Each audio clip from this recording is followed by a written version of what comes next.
मैत्रीं भजत अखिलहृज्जेत्रीं मैत्रीं भजत अखिलहृज्जेत्रीं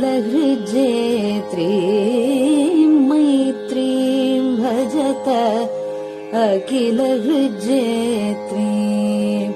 आत्मवदेव परानपि पश्यत आत्मवदेव परानपि पश्यत युद्धं त्यजत स्पर्धां त्यजत युद्धं त्यजत स्पर्धां त्यजत त्यजत परेष्वक्रममाक्रमणम् त्यजत परेष्वक्रममाक्रमणम् मैत्रीं भजत अखिलहृज्जेत्रीं जननी पृथिवी कामदुघास्ते जननी पृथिवी कामदुघास्ते जनको देवः सकलदयाळुः जनको देवः सकलदयाळुः दाम्यत दत्त दयध्वं जनतां दाम्यत दत्त दयध्वं जनतां श्रेयो भूयात् सकलजनानां श्रेयो भूयात् सकलजनानां श्रेयो भूयात् सकलजनानां श्रेयो भूयात् सकलजनानां श्रेयो भूयात् सकलजनानां.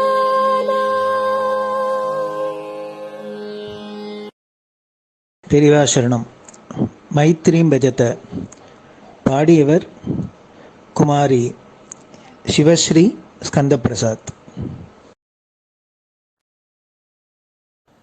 பெரியவா சரணம். வணக்கம். பெரியவா வானொலியின் காலை நிகழ்ச்சிகளுக்கு உங்களை அன்புடன் வரவேற்கிறோம். முதலில் பெரியவா சுப்பிரபாதம்.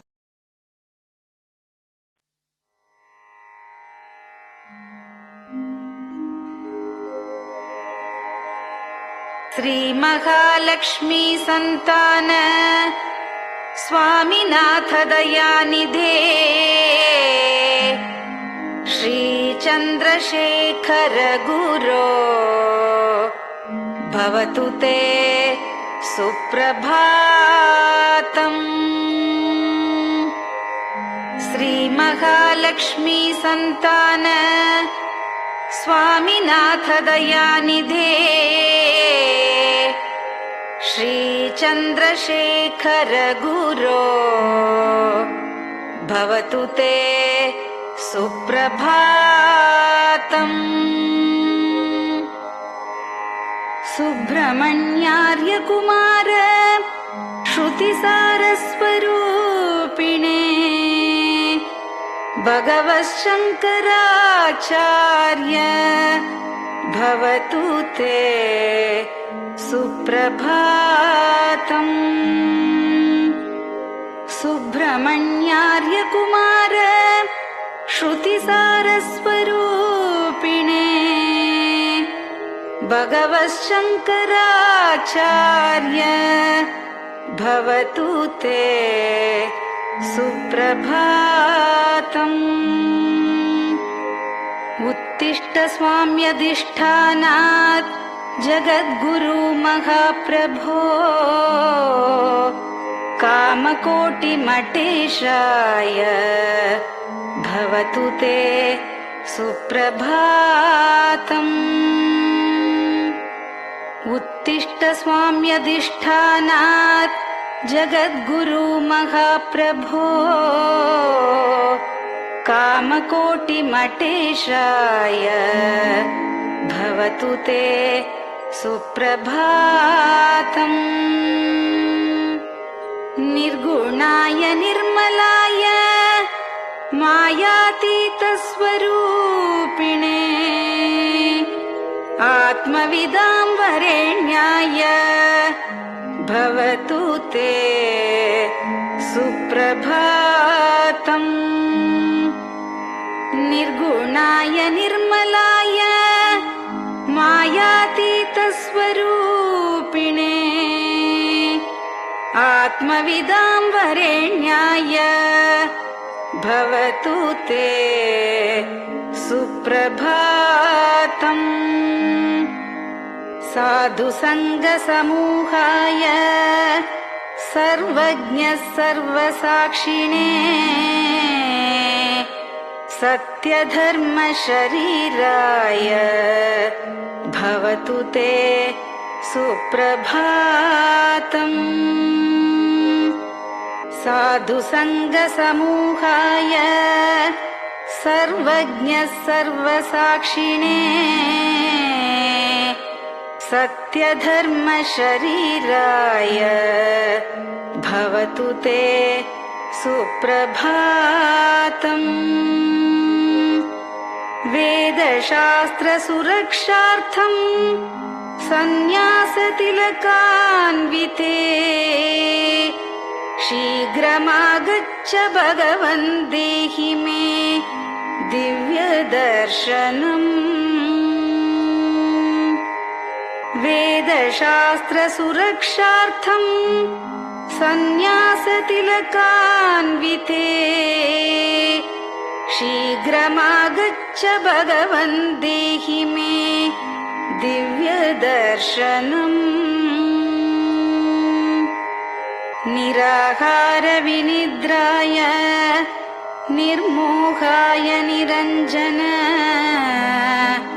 अप्राकृतशरीराय त्रैलोक्यं मङ्गलं कुरु। निराहारविनिद्राय निर्मोहाय निरञ्जन अप्राकृतशरीराय त्रैलोक्यं मङ्गलं कुरु।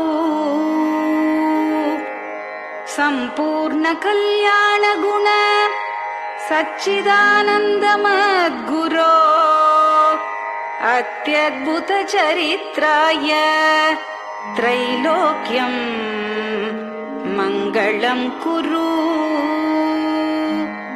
सम्पूर्णकल्याणगुण सच्चिदानन्दमद्गुरो अत्यद्भुतचरित्राय त्रैलोक्यं मङ्गलं कुरु।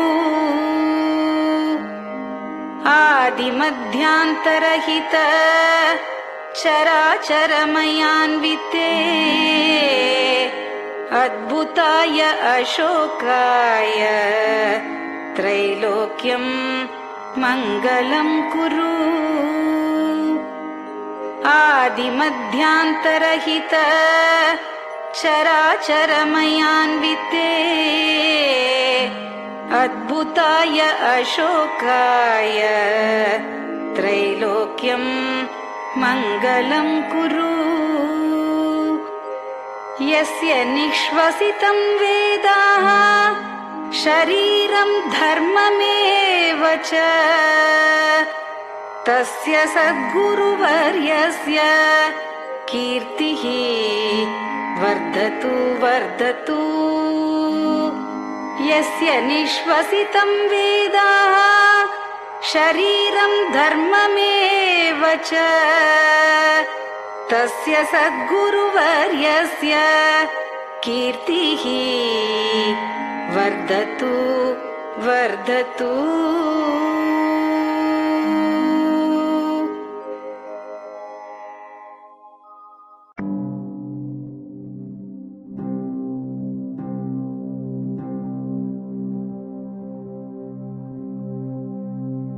हर हर शङ्कर जय जय शङ्कर हर हर शङ्कर जय जय शङ्कर हर हर शङ्कर जय जय शङ्कर हर हर शङ्करा हर हर शङ्कर जय जय शङ्कर हर हर शङ्कर जय जय शङ्कर हर हर शङ्कर जय जय शङ्कर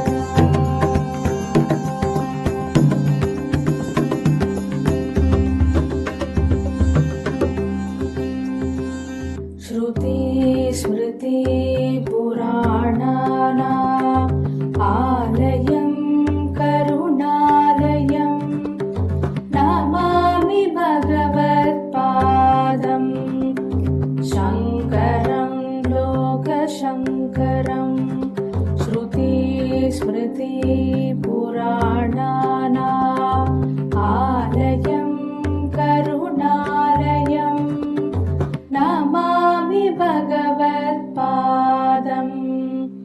शङ्करं लोकशङ्करम् हर हर शङ्कर जय जय शङ्कर हर हर शङ्कर जय जय शङ्कर हर हर शङ्कर जय जय शङ्कर हर हर शङ्करा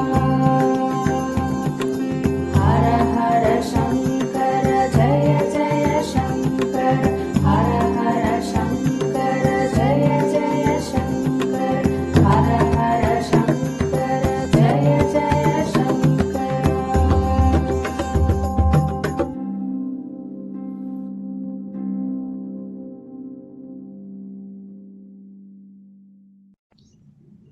பெரியவாச்சரணம். பெரியவா கராவலம்பம். பாடியவர் ஸ்ரீமதி லதா ஸ்ரீதரன் அவர்கள்.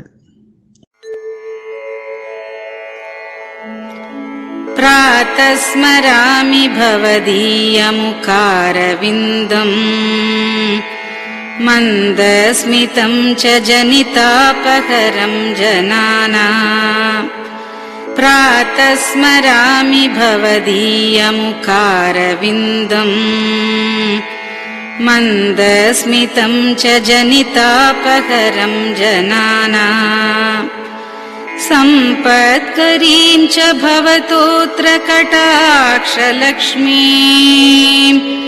काञ्चीमठेश मम देहि करावलम्बम् सम्पत्करीं च भवतोऽत्र कटाक्षलक्ष्मीं काञ्चीमठेश मम देहि करावलम्बम् काञ्चीमठेश मम देहि करावलम्बम् काञ्चीमठेश मम देहि करावलम्बम् काञ्चीमठेश मम देहि करावलम्बम्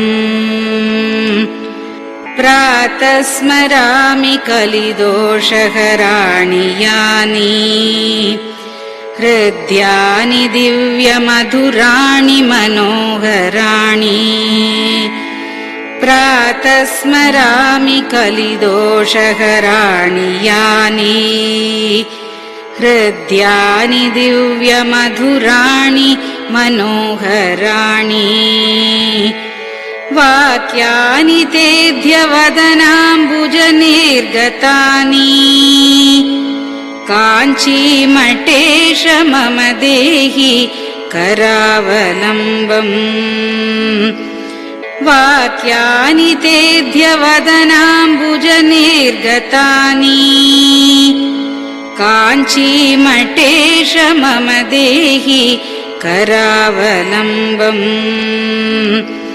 काञ्चीमठेश मम देहि करावलम्बम्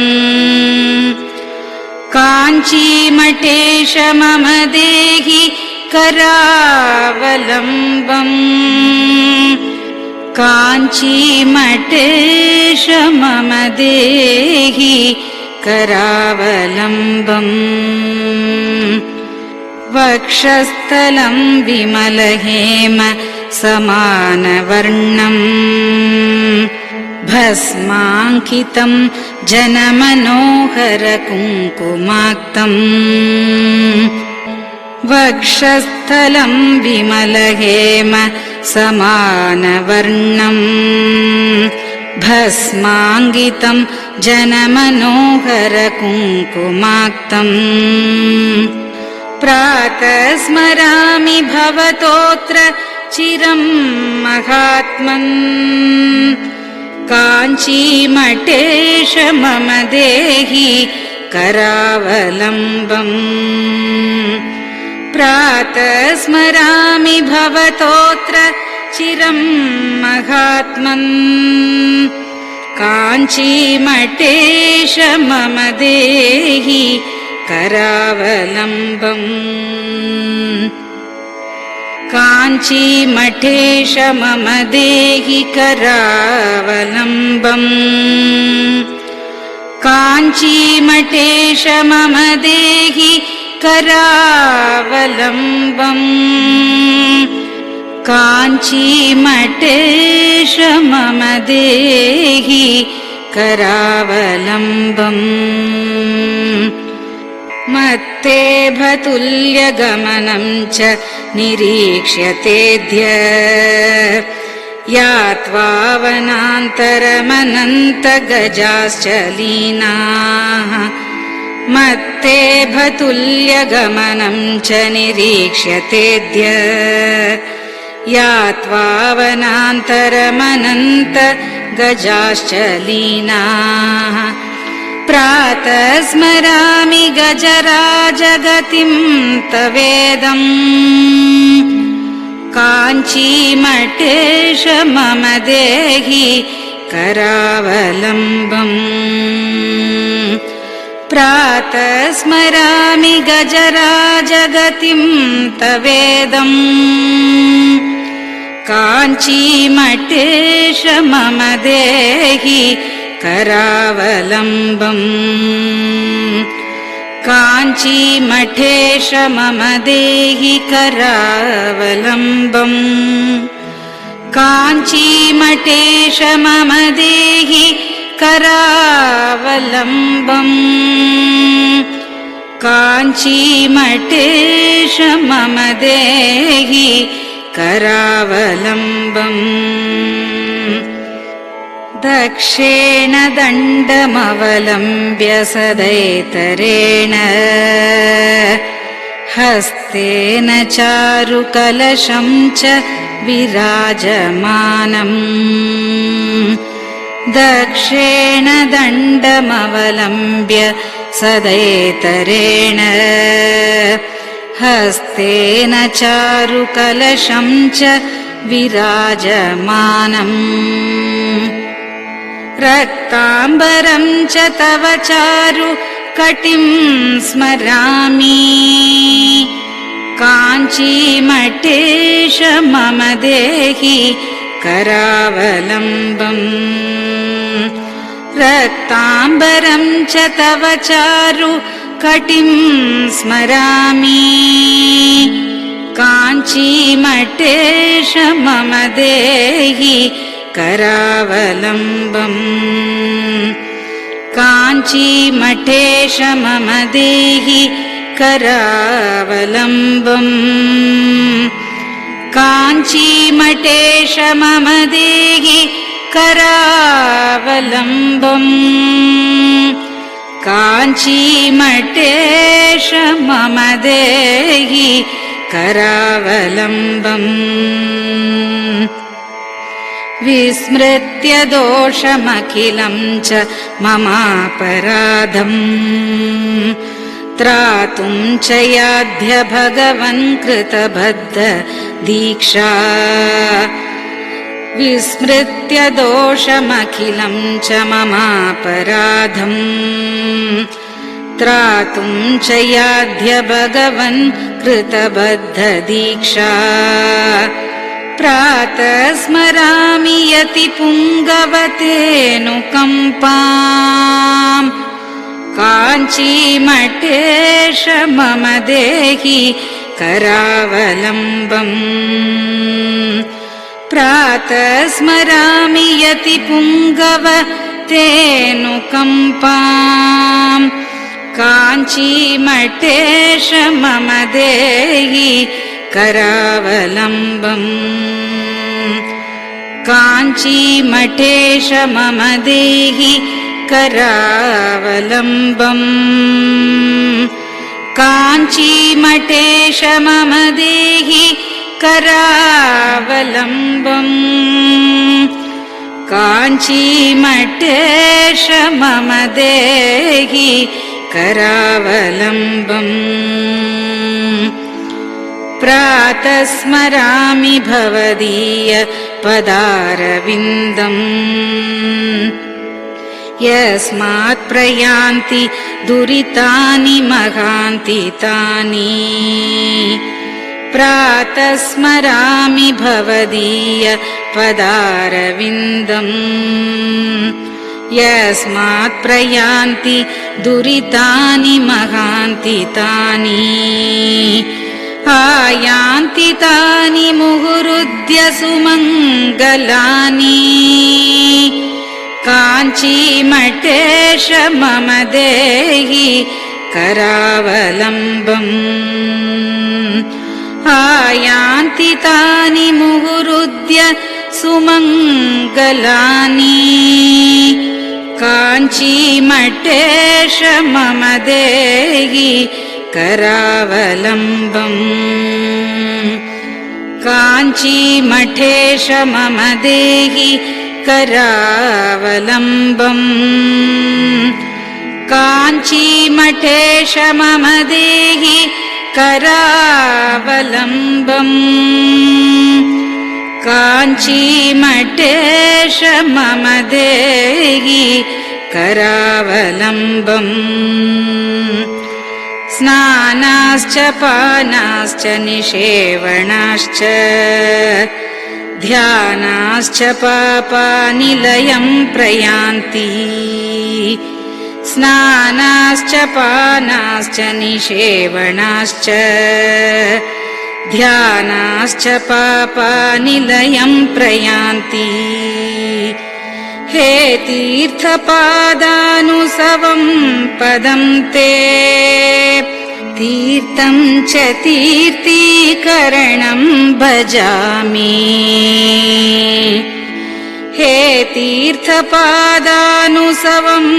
पदं ते तीर्थं च तीर्थीकरणं भजामि काञ्चीमठेश मम देहि करावलम्बम् काञ्चीमठेश मम देहि करावलम्बम्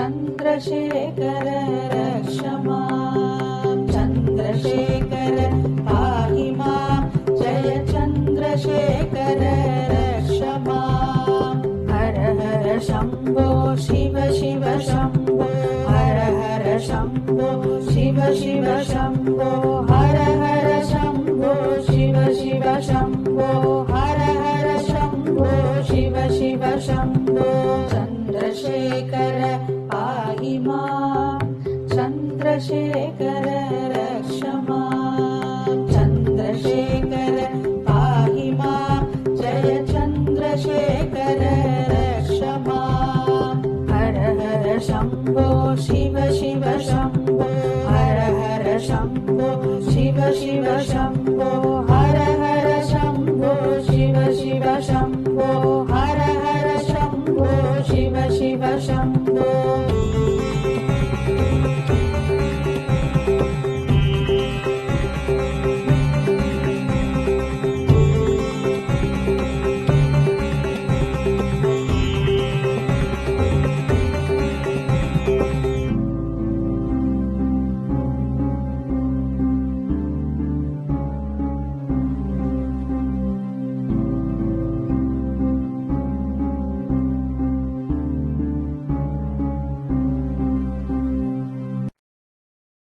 பெரியவா சரணம்.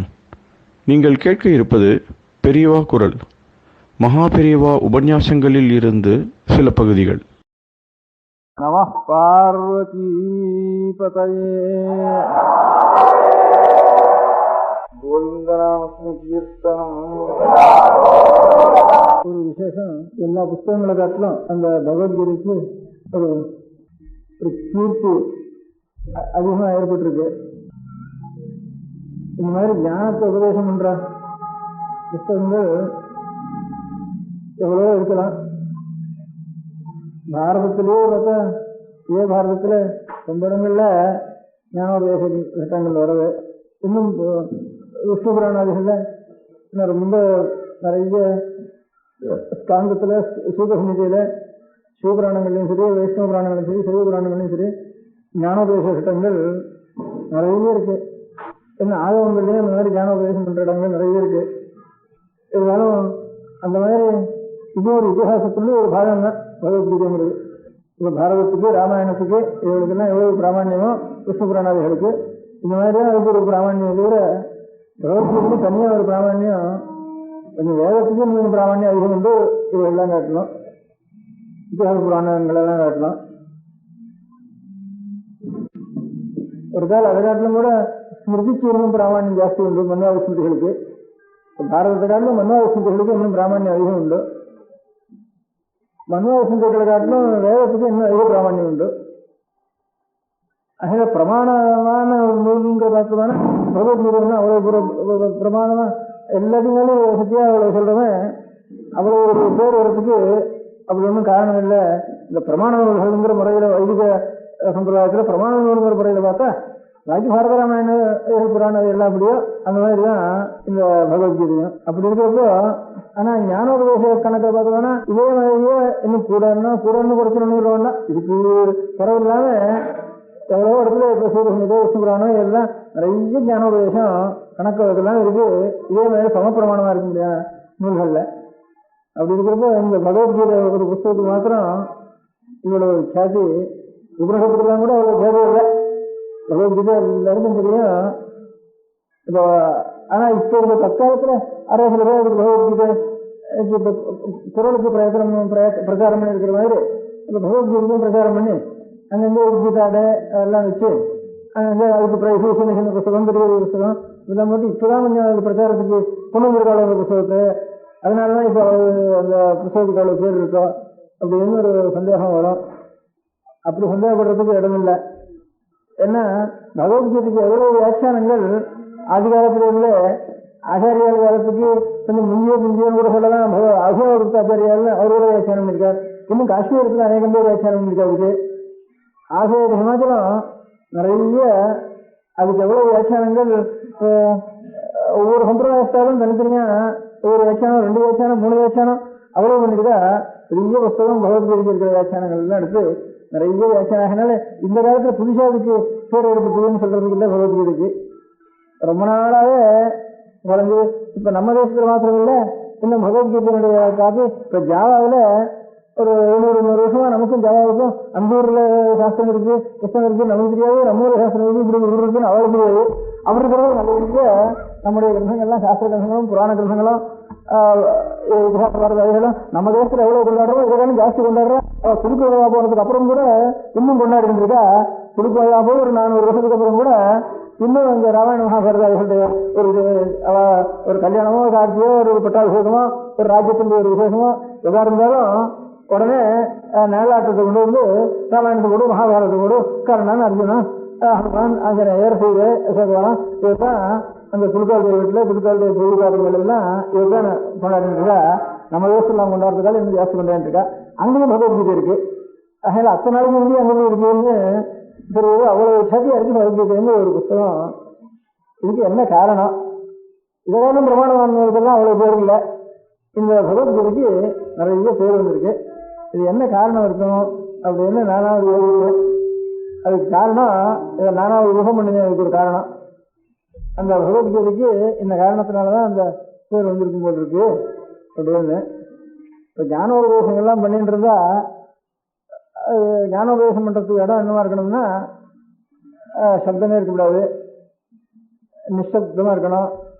நல்ல அழகான மரங்கள், செடிகள், நல்ல நதி தீரங்கள், இந்த தீர்த்தங்கள், ஒரு சாந்தமான இடங்கள், அந்த மாதிரி இவளுக்கும் ஒரு மனசுல ஒரு கவலை இதில் இல்லாமல் இருக்க முடியாத சமயத்தில், குருவுக்கும் சாந்தி நல்ல சாந்தமாக இருக்கிற சமயத்தில், சிஷ்யனும் ரொம்ப சௌகரியமாக இருக்கிற சமயத்தில், இடங்களும் நல்ல சௌகரியமாக ஜலராமணியகம், ஸ்தலராமணியகம், இப்படி ஒரு நிழல் சாந்தம், ஒரு சாந்தியை வளர்க்கக்கூடிய இடத்துல தான் அநேகமாக ஒரு ஆசிரமங்கள் ஏற்பட்டு அந்த ஆசிரமங்களில் மகர்ஷிகள் அந்த சிஷ்யாளுக்கு அப்படி முன்னோர்கள்லாம் வந்து உபதேசம் பண்ணுவார்.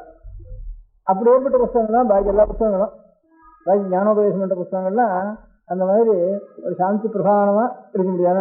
இப்போ நம்ம ஆச்சாரியால் பாஷ்யத்தை சொல்கிறாங்க, 4 சிஷ்யாவை போட்டு படம் இருக்குது. அந்த இடத்த பார்த்தாலே அழகாக இருக்குது. இன்னும் பின்னால மலை, இன்னொரு தாமரை பழம், இன்னொன்று ஒரு சின்ன ஒரு குட்டீரம், அதுக்கு ஒரு இது பார்த்தா இன்னொரு 5 மாதம் இப்படி இருக்கணும்னு ஒரு மனோபாவம் பண்ணி இப்படி இருந்தால் தான் ஒரு சாந்தமாக இருக்கணும்னு ஒரு நினச்சிட்டு அப்படி இருக்கேன். மனோபாவம் எல்லாருமே எந்த ரிஷிகள் உபதேசம் பண்ணினாலும் சரி, எந்த சிஷ்யாவில் கேட்டாலும் சரி, அந்த மாதிரி நல்ல அதே தீரத்துலையும் ஒரு குளத்து நிறையிலையும் அப்படி இருந்து சாந்தமாக இடங்கள்ல உபதேசம் பண்ணுவேன். பாக்கி எல்லா புத்தகமும் அந்த மாதிரி இடத்துல ஏற்பட்டதுதான். இந்த பகவத்கீதைக்கு மாத்திரம் விசேஷம், அடுத்த க்ஷணம் நம்ம தலையிருக்கோ, மூப்பிருக்கோ, காவிருக்கோ, வெயிலுக்கோ சந்தேகமா இருக்க முடியாத சமயத்துல ஞானோபதேசம் பண்றதுக்கோ ஒரு மழை பெஞ்சா இருந்து விடுவோம் எல்லாரும். ஆனா 2 கல்லு விழுந்துதானே அதுக்கு மேலே இருந்து விடுவோம். அவன் என்னன்னா கல்லு மாத்திரம் இல்லை, தன்னுடைய உயிர் எது வேணாலும் சரி இது பேசிட்டே இருக்கப்போ தலையில் போடுறதோ காலுக்கு போடுறதோ அப்படின்னு சந்தேகம். அப்படி இருந்தாலும் அதெல்லாம் தூரத்தில் இருக்கட்டும் அப்படின்னுட்டு உயிர் எப்படி போனாலும் சரி, உயிரோ சரீரமோ இது எல்லாத்தையும் காட்டிலும் நமக்கு ஞானத்தை நாம் தர வேண்டியதான் முக்கியம். இன்னும் அடுத்த க்ஷணம் உயிர் போடுறதா இருந்தாலும் சரி, அதுக்குள்ள 2 க்ஷணம் இருந்தாலும் அடுத்த க்ஷணத்துக்குள்ள என்ன காரியம்னா ஞானத்தை நான் அடைய வேண்டியதான் முக்கியம் அப்படின்னு நினைச்சிட்டு அப்போ ஏற்பட்ட ஒரு ரணகலத்துல, ரணகலம்னு ரணம்னா யுத்தத்துக்கு யுத்த களம்னு பேருக்கு ரணகலம். அந்த மாதிரி ரணகலத்துல கிருஷ்ணனா இருக்க போறாரோ, அர்ஜுனன் தான் இருக்க போறாரோ, எவன் இருக்க போறாலும் தேர்தா இருக்க போறதோ அப்படின்னு அந்த மாதிரி சந்தேகத்துல அப்ப இதெல்லாம் உயிரெல்லாம் காட்டிலும் ஞானம் தான் நமக்கு பெருசு, எது போனாலும் போட்டோம் அப்படின்னுட்டு. அதுக்கு 2 க்ஷணம் இருந்தாங்க. 2 க்ஷணத்துக்குள்ள நம்ம வந்து எத்தனை ஞானம் சம்பாதிக்க முடியும் அவ்வளவு ஞானத்துக்குள்ள சம்பாதிச்சிருவோம். கேள்வி கேட்டு நம்மளோட சந்தேகம் நிவர்த்தி பண்ணிட்டு அப்படின்னுட்டு எனக்கு தத்துவம் தான் தெரியணும். சாசிமாம் சுவாம் பிரபன்னம் எஸ்யாத் பூஹிதமே சிஷ்யத்தேகம் சாசிமாம் சுவாபனம்னுட்டு அந்த க்ஷணத்துல ஒரு சிஷ்யனா இருந்து ஒரு குருவை இது பண்றதுங்கிறது பெரிய துக்கமோ நிறைய ஒரு பயமோ இருந்து கூட சரியவே போக போறதோன்னு மரணம் நிச்சயமா எதிர்க்க நின்று இருக்கு அப்படிங்கிற சமயத்துல கூட எல்லாத்தையும் எது வந்தாலும் வரட்டும், அதை காட்டிலும் நாம் முன்னேற வேண்டியதுதான் நம்முடைய காரியம்னு நினைச்சு ஏற்பட்ட இடத்துல ஒரு உற்பத்தியானத்தினால் அந்த பகுதிக்கிட்ட அந்த பகுதியை எல்லா விஷயத்தை காட்டிலும் அதுக்கு ஒரு கீர்த்தியும் ஒரு விசேஷம். அந்த மாதிரி வைராக்கியங்கிறது உண்மையான வைராக்கியம்னு ராகம்னா ஆசை இல்லாதுன்னு அர்த்தம். உயிரிலேயே ஆசை இல்லை, உடம்புலாம் ஆசை இல்லை, உண்மையான ஒரு இடத்துல ஆசை. அப்படிங்கிறதுனால ஏற்பட்ட ஒரு நிரூபணத்தோட ஏற்பட்ட ஒரு புத்தகம் பகவத்கீதை. அதனாலதான் இதுக்கு இவ்வளவு பேர் வந்துருக்குன்னு நானா ஒரு ஊகம் பண்ணிட்டேன். அந்த பகவத்கீதைக்கு கம்மி தான் தீபாவளின்னு நினைச்சேன். பகவத்கீதைக்கும் தீபாவளிக்கும் சம்பந்தம் இல்லையே, அது ஞானம் இதுன்னுட்டு நாளைக்கு வரப்போது தீபாவளி. இந்த தீபாவளியும் பகவத்கீதைக்கு தம்பின்னுட்டு நினைச்சிருந்தேன். புஸ்தகத்தில் எப்படி பகவத்கீதை ரொம்ப சாத்தி கிடையாதோ அந்த மாதிரி எல்லாரும் பண்றது தீபாவளி தெரியாத இந்தியாவில் ஒருத்தன் இருக்க மாட்டான் உலகத்துல. ஒரு வண்டியை ஒருத்தனுக்கு தெரியும், ஒரு வண்டிக்கு தெரியாது, வடக்கு தெரியாது, கிழக்கு தெரியும், கிழக்கு தெரியாது, ஒரு ஜாதிக்கு தெரியும், இந்த ஜாதிக்கு தெரியாது, அப்படியே அநேக வண்டிகள் இருந்துருக்கோம். இந்த தீபாவளி பண்டிகை மாத்திரம் ஆரிய ஹிமத்பருவத்தினுடைய வண்டிகள் இருந்தாலும் சரி, என்னென்ன மலையாளத்தில் இருந்தாலும் சரி, கன்னியாகுமரியில் இருந்தாலும் சரி, இந்த தீபாவளி மாத்திரம் தெரியாதவன் உலகத்திலே கிடையாது. இப்போ ஓணம்னு மலையாளத்தில் பண்ணா நமக்கு ஓணம்னா என்னடான்னா நமக்கு தெரியவே தெரியாது. இங்கே இருந்து ஓணம்னா அதுக்கு அர்த்தமே தெரியாது, ஓணத்துக்காலும் தெரிய கிடையாதுன்னுட்டு விஷுக்கணின்னு ஒன்று வச்சுட்டு இருக்கா மலையாளத்தில். நமக்கு அதுன்னுட்டு நமக்கு அதெல்லாம் தெரியவே தெரியாது. ஹோலின்னு அங்கே வடக்கணுமா சொல்கிறா. எல்லாரும் எடுத்து என்னவோ சாய தண்ணி எடுத்து ஒருத்தர் அடிச்சுக்கிறது, போட்டு எடுக்கிறது, போட்டாடுறது, கும்மாளம் போடுறது, அது பண்ணிட்டு இருக்கா. நம்ம ஊர்ல என்னென்ன என்னைக்கு என்ன சமாச்சாரம் எதுக்காக பண்றது ஒண்ணுமே தெரியாது நம்ம ஊர்ல. இப்படி ஒவ்வொரு ஊர்ல ஒவ்வொன்றும் முக்கியமா இருக்கு. அதே மாதிரி சில ஜாதிகள்ல சில பண்றா, இன்னும் சில ஜாதிகளுக்கு ஒரு ஊர்ல இருக்கிற சில ஜாதிகளுக்கு ஒரு பண்டிகை உண்டு, இன்னும் சில ஜாதிகளுக்கு அந்த பண்டிகை தெரியாது. அப்படி அநேக பண்டிகைகள்லாம் இருக்கு. இந்த தீபாவளி ஒண்ணுதான் நம்மளோட எந்த இப்போ நம்ம நாட்டில் புதுசாக வந்த மதங்களை தவிர பாக்கி நம்ம நாட்டில் இருக்க முடியாத ஒரு 1000 வருஷத்துக்கு வந்து நம்ம நாட்டில் இருக்கிற அத்தனை பேரும் சரி, ஜெயினோ பௌத்தனோ எவனா இருந்தாலும் சரி, நம்ம நாட்டில் பிறந்தோம் அத்தனை பேருக்கும் புதுசாக இன்னொரு தேசத்துலேருந்து தூக்கிட்டு வந்த மதங்களை தவிர பாக்கி நம்ம நாட்டில் இருந்த ஆளுக்கு முழுக்க தீபாவளி மாதம் தெரியாதா கிடையாது. அது கொஞ்சம் கொஞ்சம் ஒன்றா தீபாவளிக்கு இங்கே வடக்கு வைக்கிற வழக்கம் இல்லை. மடத்துல நான் வடக்க பார்த்துட்டு இங்கே தீபாவளின்னு பேர் இருக்குன்னு 20 வருஷம் 20 வருஷமா வழக்கு அப்படின்னு சொல்லி வச்சிருக்கேன். இந்த பட்டாசு வெடிக்கிறது தான் இங்க பட்டாசு வெடிக்கிறது ஏதோ இப்ப கார்த்திகை வந்துட்டு அவளுக்கு கார்த்திகை வந்து இது கார்த்திகை கிருஷ்ணம். இது காசியில எல்லாம் பூர்ணிமாந்த மாசம் இல்லையா, இப்ப கார்த்திகை கிருஷ்ணம் தான். அகில இந்த கார்த்திகை தீபாவளி அன்னைக்கு கங்கையில கணக்கு வழக்கு இல்லாம அகலை ஏற்றி ஜன்னகளை ஏற்றி நீங்களும் விட்டுட்டு இருப்பா. இன்னைக்கு கங்கை கரை முழுக்க தீபம் வைக்கிறதோட கூட கங்கையிலையும் கணக்கு வழக்கு இல்லாம போயிட்டு இருக்கோம். இப்ப கார்த்திகை தான் வேறு வாழ்க்கை. கார்த்திகை ஸ்நானம் வந்துட்டு இருக்கோம். இந்த போன பூர்ணிமையிலேருந்து கார்த்திகை வந்துட்டு நான் பூர்ணவாசின்னு சொல்றோம் இல்லையா. அது பூர்ணவாசிங்கிற வார்த்தைக்கே பூர்ணகா மாசகா அஸ்தியாமிச்சு, மாசம் பூர்ணமாறதுன்னு அர்த்தம். அதனால பூர்ணமியிலேருந்து தான் பூர்ணிமை வரைக்கும் ஒரு மாசம். நமக்கெல்லாம் அமாவாசையிலேருந்து அமாவாசை மாசம் இந்த சாந்திர மாசம் வச்சுட்டு இருக்கோம். அவளுக்கு பூர்ணிமையிலேருந்து பூர்ணிமை மாதம் அவாசாந்திரமானம் வச்சுட்டு இருக்கா வடக்க. எப்படி இருந்தாலும் இந்த தீபாவளி இன்னைக்கு தான். இந்த தீபாவளிங்கிறது இதுவும் பகவத்கீதைக்கு தம்பின்னு வச்சுட்டு இருக்கேன். இவ்வளவு பேர் இருக்கிறதுனால பாக்கி இதை காட்டிலும் எவ்வளவோ வசந்த சௌதமான கர்மாக்கள்லாம் இருக்கு, பாக்கி இருக்க முடியாத அனுஷ்டானங்கள்லாம் இருக்கு.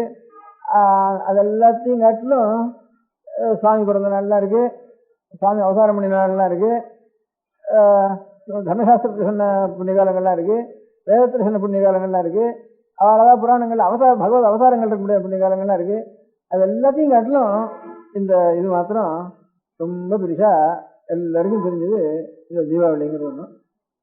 இந்த தீபாவளிக்கு இவ்வளவு பேர் இருந்ததுனால அப்படின்னுட்டு அதுவும் முடியாதுன்னு ஒன்று இந்த பகவத்கீதை மாதிரி தான் அதுக்கும் தீர்மானம் பண்ணினேன். அது அவனும் தான் ராஜ் ஜோதிஷபுரம்னுட்டு அஸ்ஸாம் கிட்ட ஒரு ஊர் இருந்துதான்.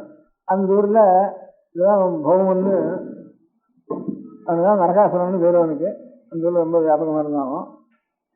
அவன் ரொம்ப அநேக சிரமங்கள் படுத்திட்டு இருந்தான். எல்லாரையும் சக்தி வந்துட்டு தபஸ் பண்ணினா வரம் கிடச்சி வச்சு அது தாமசமான வரமா வாங்கிட்டு எல்லாரையும் ஹிம்சை பண்றதுக்கு லோகத்தில் இருக்கிற ராஜ்யத்தில் இருக்க முடியாத அத்தனை பேரையும் உண்டு. அநேக ஸ்திரீகளுக்கு ஹிம்சையும், அநேக குழந்தைகளுக்கு ஹிம்சை, பெரியவாளுக்கு ஹிம்சை, தபஸ் பண்றவாளுக்கு ஹிம்சை, இப்படிலாம் பண்ணிட்டு எல்லாத்தையும் ஊர்ல கொண்டு வச்சுட்டு இவ்வளவு கஷ்டங்கள்லாம் படிச்சுட்டு இருந்தான். லோக கண்டகனா இருந்தான். அது தெரிஞ்சு பகவான் அவனை போய் அவன் ரொம்ப அத்தனை கோட்டை அந்த கோட்டை எந்த கோட்டைன்னு ஒவ்வொரு அக்னி கோட்டை, நெருப்பு கோட்டை, ஜலக்கோட்டை, எப்படி ஒவ்வொரு பூதங்கள்னாலையும் ஒவ்வொரு கோட்டைகளை கட்டிட்டு அங்கிட்ட வராமல் இருக்க முடியா. கிருஷ்ண பகவானுக்கு கூட அங்கிட்ட போய் அவனால முடியவும் முடியாதுன்னு சந்தேகப்பட முடியாத ஒரு அவ்வளவு பந்தோபஸ்தில் இருந்தான் அவ்வளவு சக்தியோட. அப்புறம் சுவாமி போய் அந்த நோய் யுக்தி பண்ணி அவதாரம் பண்ணினவாள் அதுக்கு தகுந்த யுக்திகளை தான் பண்ணி அங்கே போய் அவனை சம்ஹாரம் பண்ணினான். அவன் சம்ஹாரம் பண்றப்போ அவனுடைய தாயார் பூமி தேவின்னு சொல்றது, பூமி தேவியுடைய அவதாரம் பூமி தேவின்னு சொல்றது. அவன் பகவானை பார்த்த உடனே அவளுக்கு தன் பிள்ளை மறந்து போனதோ, மறிச்சு போனதோ, பிள்ளை சாரதோ, அவனை கொலை பண்றதோ, இது எல்லாமே பகவான் தரிசனம் நமக்கு கிடைச்சது. இது பிள்ளைன்னா ஒரு நிமிஷத்துக்கும் பிள்ளை வருது, பிள்ளை போறது அப்படின்னு இது ஒரு பக்கம் இருக்கட்டும் அப்படின்னுட்டு பிள்ளையினுடைய ஒரு இதை கூட புத்திரசோகத்தை காட்டிலும் மாதாவுக்கு வேற ஒண்ணுங்க, ஸ்திரீகளுக்கு அதை காட்டிலும் துக்கங்கிறது வேற ஒண்ணுமே கிடையாது. பர்த்தா போறான்னா தனக்கு ஒரு இது வரைக்கும் இருக்க சௌகரியங்கள் குறைஞ்சுங்கிற ஒரு லௌகிக துக்கமும் அதில் சேர்ந்துருக்கு. பக்தியோட கூட பக்தி இருக்கால தவிர லௌகிகமா நாம் நம்ம இனிமேல் ரட்சிக்கிறதுக்கு ஒத்துருமையே அப்படிங்கிறது ஒரு இன்னும் இல்லைன்னா அநேக அபசகுணமாயும் அசுகமாயும் இப்படிலாம் ஒரு நிலைமை வருது நமக்கு. அப்படிங்கிற ஒரு துக்கத்தோட தனக்கு ஒரு சௌகரியப்படுறது ஏற்படுறதுங்கிறதும் சேர்ந்து இருக்கு அந்த துக்கத்துல பக்தியோட கூட. புத்திர வர்ணத்துல அதெல்லாம் ஒண்ணுமே இல்லை. சின்ன குழந்தை போனா கூட அது தாங்க முடியாத புத்திர அதுலயும் எத்தனைக்கு எத்தனை கொஞ்சம் கூட வயசாகிறதோ அத்தனைக்கு எத்தனை புத்திர சோகம் தாங்காது. இப்படி லோகத்துல முழுக்க பெரிய சக்கரவர்த்தி மாதிரி இருந்து எல்லாம் கிடுகிடுன்னு உலகமே எடுக்க முடியாதான் ஒரு ராஜ்யபாரம் பண்ணிட்டு இருந்த ஒரு பையன் ஒரு புத்திரன் அவனுக்கு போனாங்கிறது கூட நினைச்சானே. பகவானுடைய கையால அவனுக்கு பெரிய அவனுக்கு மோட்சம் ஏற்பட்டதுன்னு பகவானுடைய கையால மோட்சம் ஏற்பட்டோம் அவனுக்கு சரி. நமக்கு பகவானுடைய எந்த புண்ணியம் பண்ணுமோ பாவம் பண்ணதுனால பகவான் தாரோ புண்ணியம் பண்ணதுனால பகவான் தாரோ தெரியல. பாவம் பண்றதுனால பெரிய தப்பு பண்றதுனால பகவான் வர, அது ரொம்ப புண்ணியம் பண்ணினால்தான் பகவான் வருவார், ரொம்ப பாவம் பண்ணினாலும் பகவான் ஒரு போல் இருக்கு. அதனால அப்பேற்பட்டது நான் பண்ணினது புண்ணியமோ பாவமோ அதுவே தெரியலையே நமக்குன்னு அவன் நினைச்சுட்டு உடனே ஒரு பிரார்த்தனை பண்ணிட்டா. இது இருக்கட்டும், என் பிள்ளை போனது, என் பிள்ளை போனதுனால வந்து ஒருத்தருக்கும் துக்கம் இருக்கக்கூடாது லோகத்துல. இவ்வளவு பெரிய சக்கரவர்த்தி போனானா இன்னைக்கு மாத்திரம் இல்லை, என் பிள்ளை போனனால உங்க பகவானால அவனுடைய கை கிடைச்சது அதை காட்டிலும் உத்தமமான மங்களம் கிடையாது, அப்பேரோட மோட்சம் கிடைச்சது. அந்த நாளை வந்து எல்லாருக்கும் உலகத்துல ஞாபகம் இருக்கிறதுக்கு அந்த நாள்ல இங்க யாரு வந்து அன்னைக்கு எண்ணெய் சேர்த்துக்கிறாளோ, எண்ணெய் இங்கேன்னு சேர்த்து விளாடான்னு செத்துக்கணும். இன்னைக்கு எம்புள்ள போன இன்னைக்கு எல்லாரும் எண்ணெய் சேர்த்துக்கணும், எல்லாரும் ஒரு முழுக்க வளர்த்து வைக்கணும், தீபாவளி வைக்கணும், எல்லாரும் புது வஸ்திரம் கட்டிக்கணும், எல்லாரும் விசேஷமா விருந்து கொண்டாடணும் அப்படின்னுட்டு இப்படி ஒரு பிரார்த்தனை அவன் பண்றதுக்கு ஆரம்பிச்சா. அப்படின்னு ஒரு வருஷம் இருக்கு.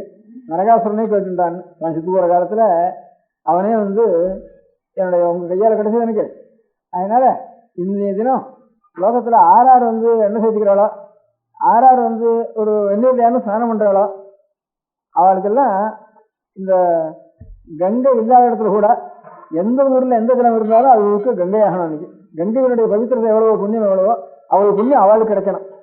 ஆறார் என்னுடைய தினத்துல சந்தோஷம் கொண்டாடுறாளோ அவளுக்கு சந்தோஷம் மாத்திரம் இல்லை, இப்போ சந்தோஷம்னா வெறும் கொண்டாட்டத்துல சேர்ந்தது இல்லை, அவளுக்கெல்லாம் அவளுக்கு புண்ணியம் கிடைக்கணும். அதே மாதிரி ஆறார் என்ன சேர்த்துக்கிறாளோ அவளுக்கெல்லாம் மகாலட்சுமியுடைய அபிவிருத்தி வேணும்.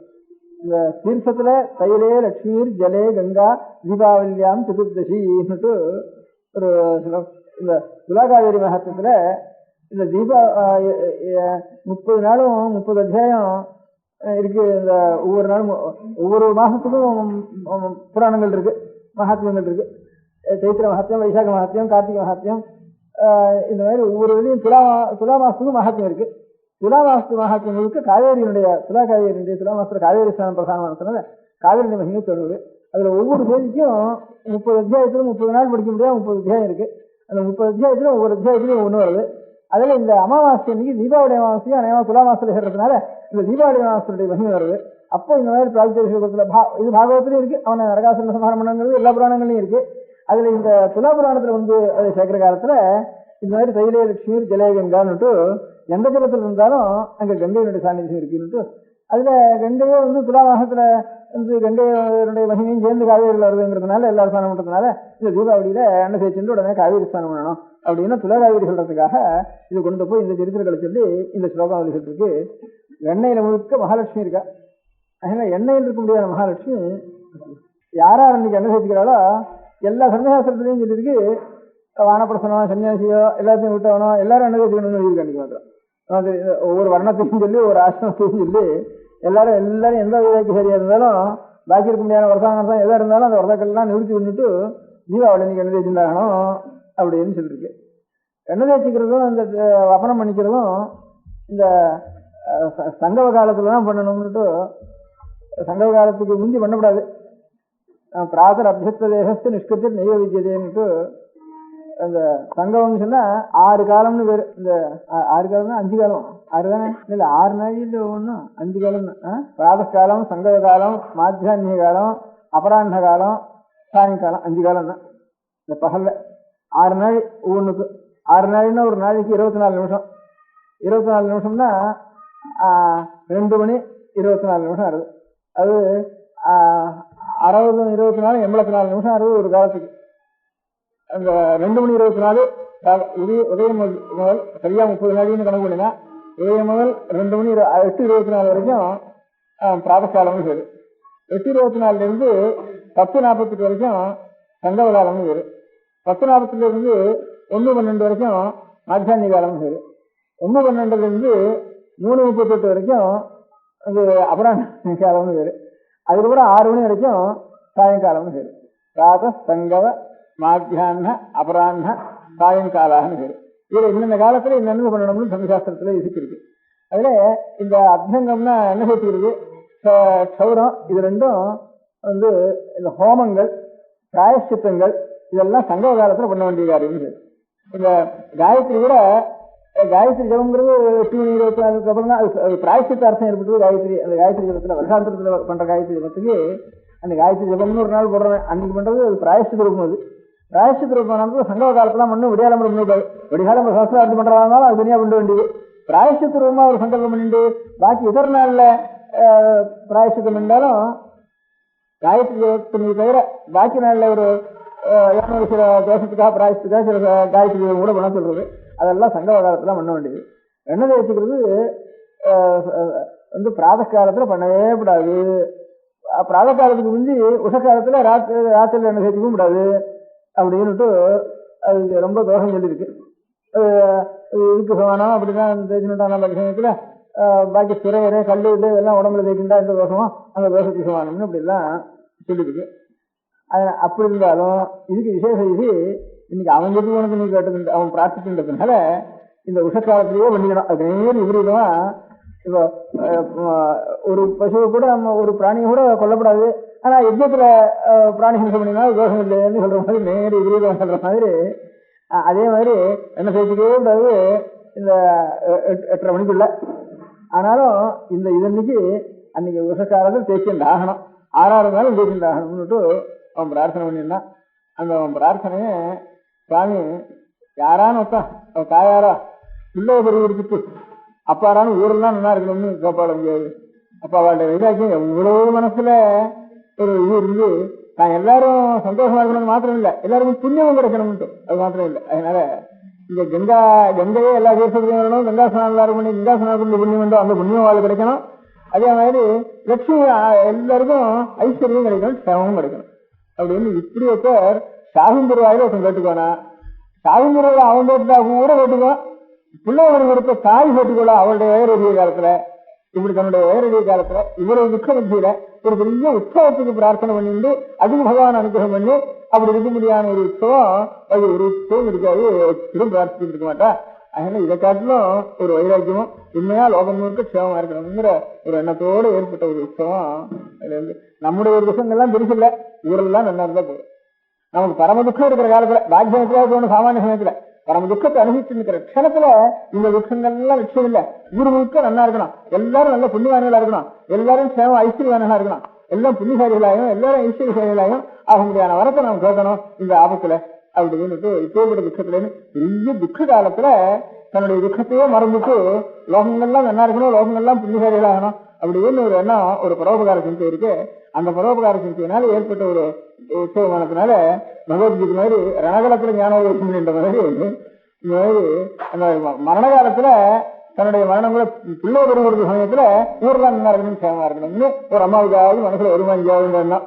நம்ம பிள்ளை இப்படி போயிட்டு பாக்கெல்லாம் நல்லா இருக்கேன்னு சொல்றது அந்த சமயத்துல அவெல்லாம் பிள்ளை வச்சுன்னு நல்லா இருக்காள அப்படி தோணு செய்யற நமக்கு சாமானியம் எல்லாருக்கும் எவ்வளவு சொந்த மனுஷாலா இருந்தா கூட நம்ம பிள்ளை போகட்டும் இதுதான் போயிடுது.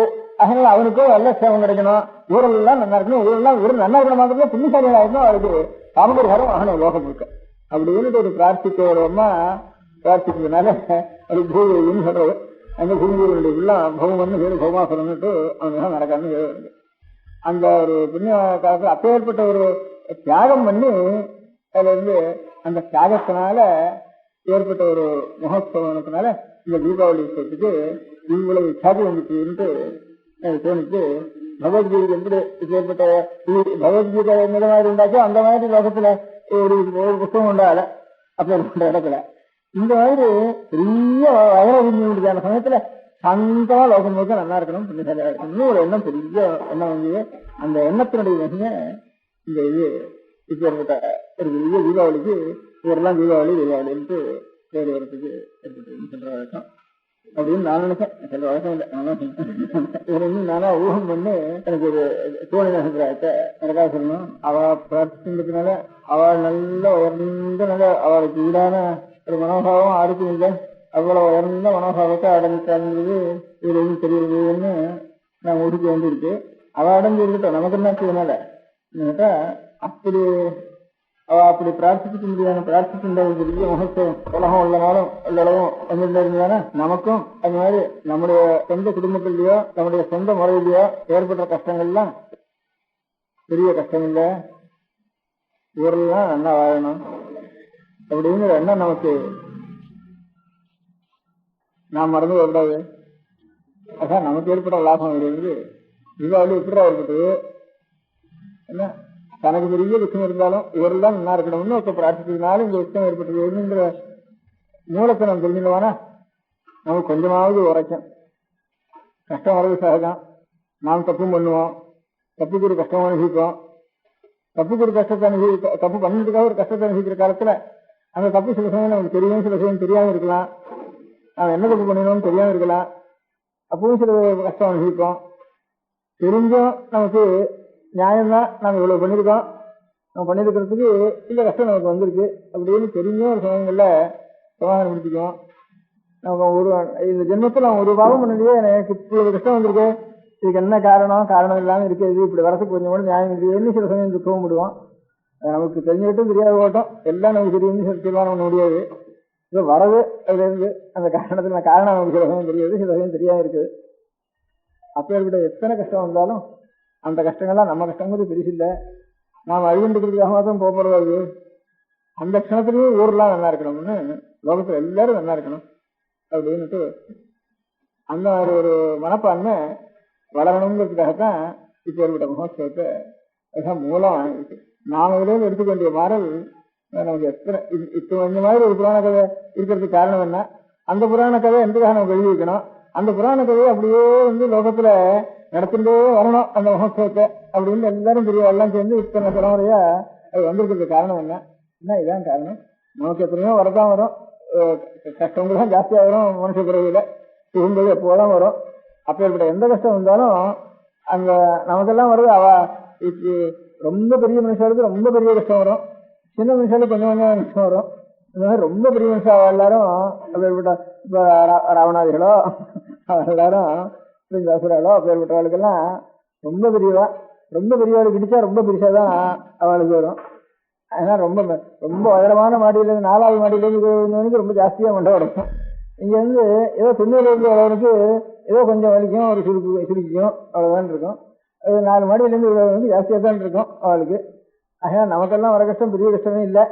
அதனால இது நமக்கு ஒவ்வொன்றையும் பெரிய கஷ்டமா நினைச்சுட்டு இருக்கோம். நம்ம பெருசா சொன்னதோ எந்த கஷ்டம் வந்தாலும் நம்ம கஷ்டம் பெருசு இல்லை.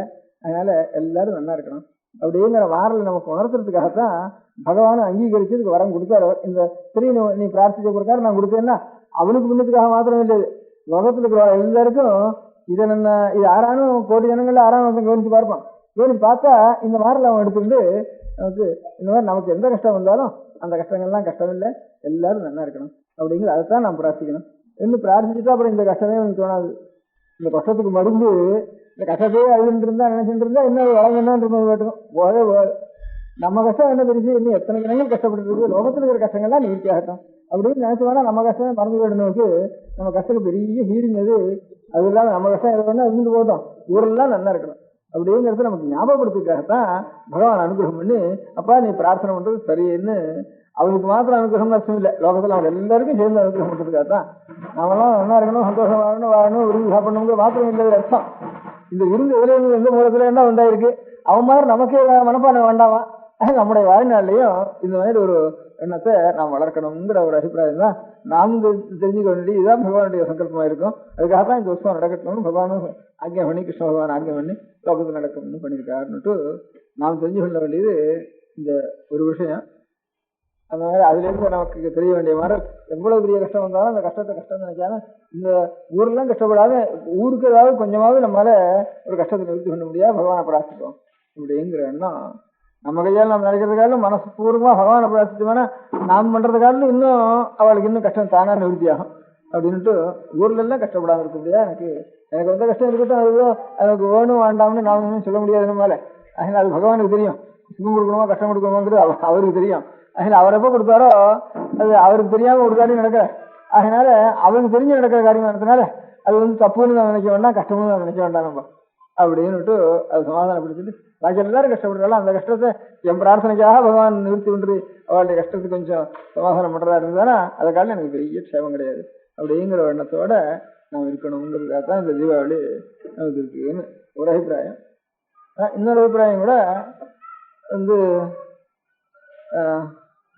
அதான் நான் கீழே சொன்ன மாதிரி பெரிய ஒரு ரொம்ப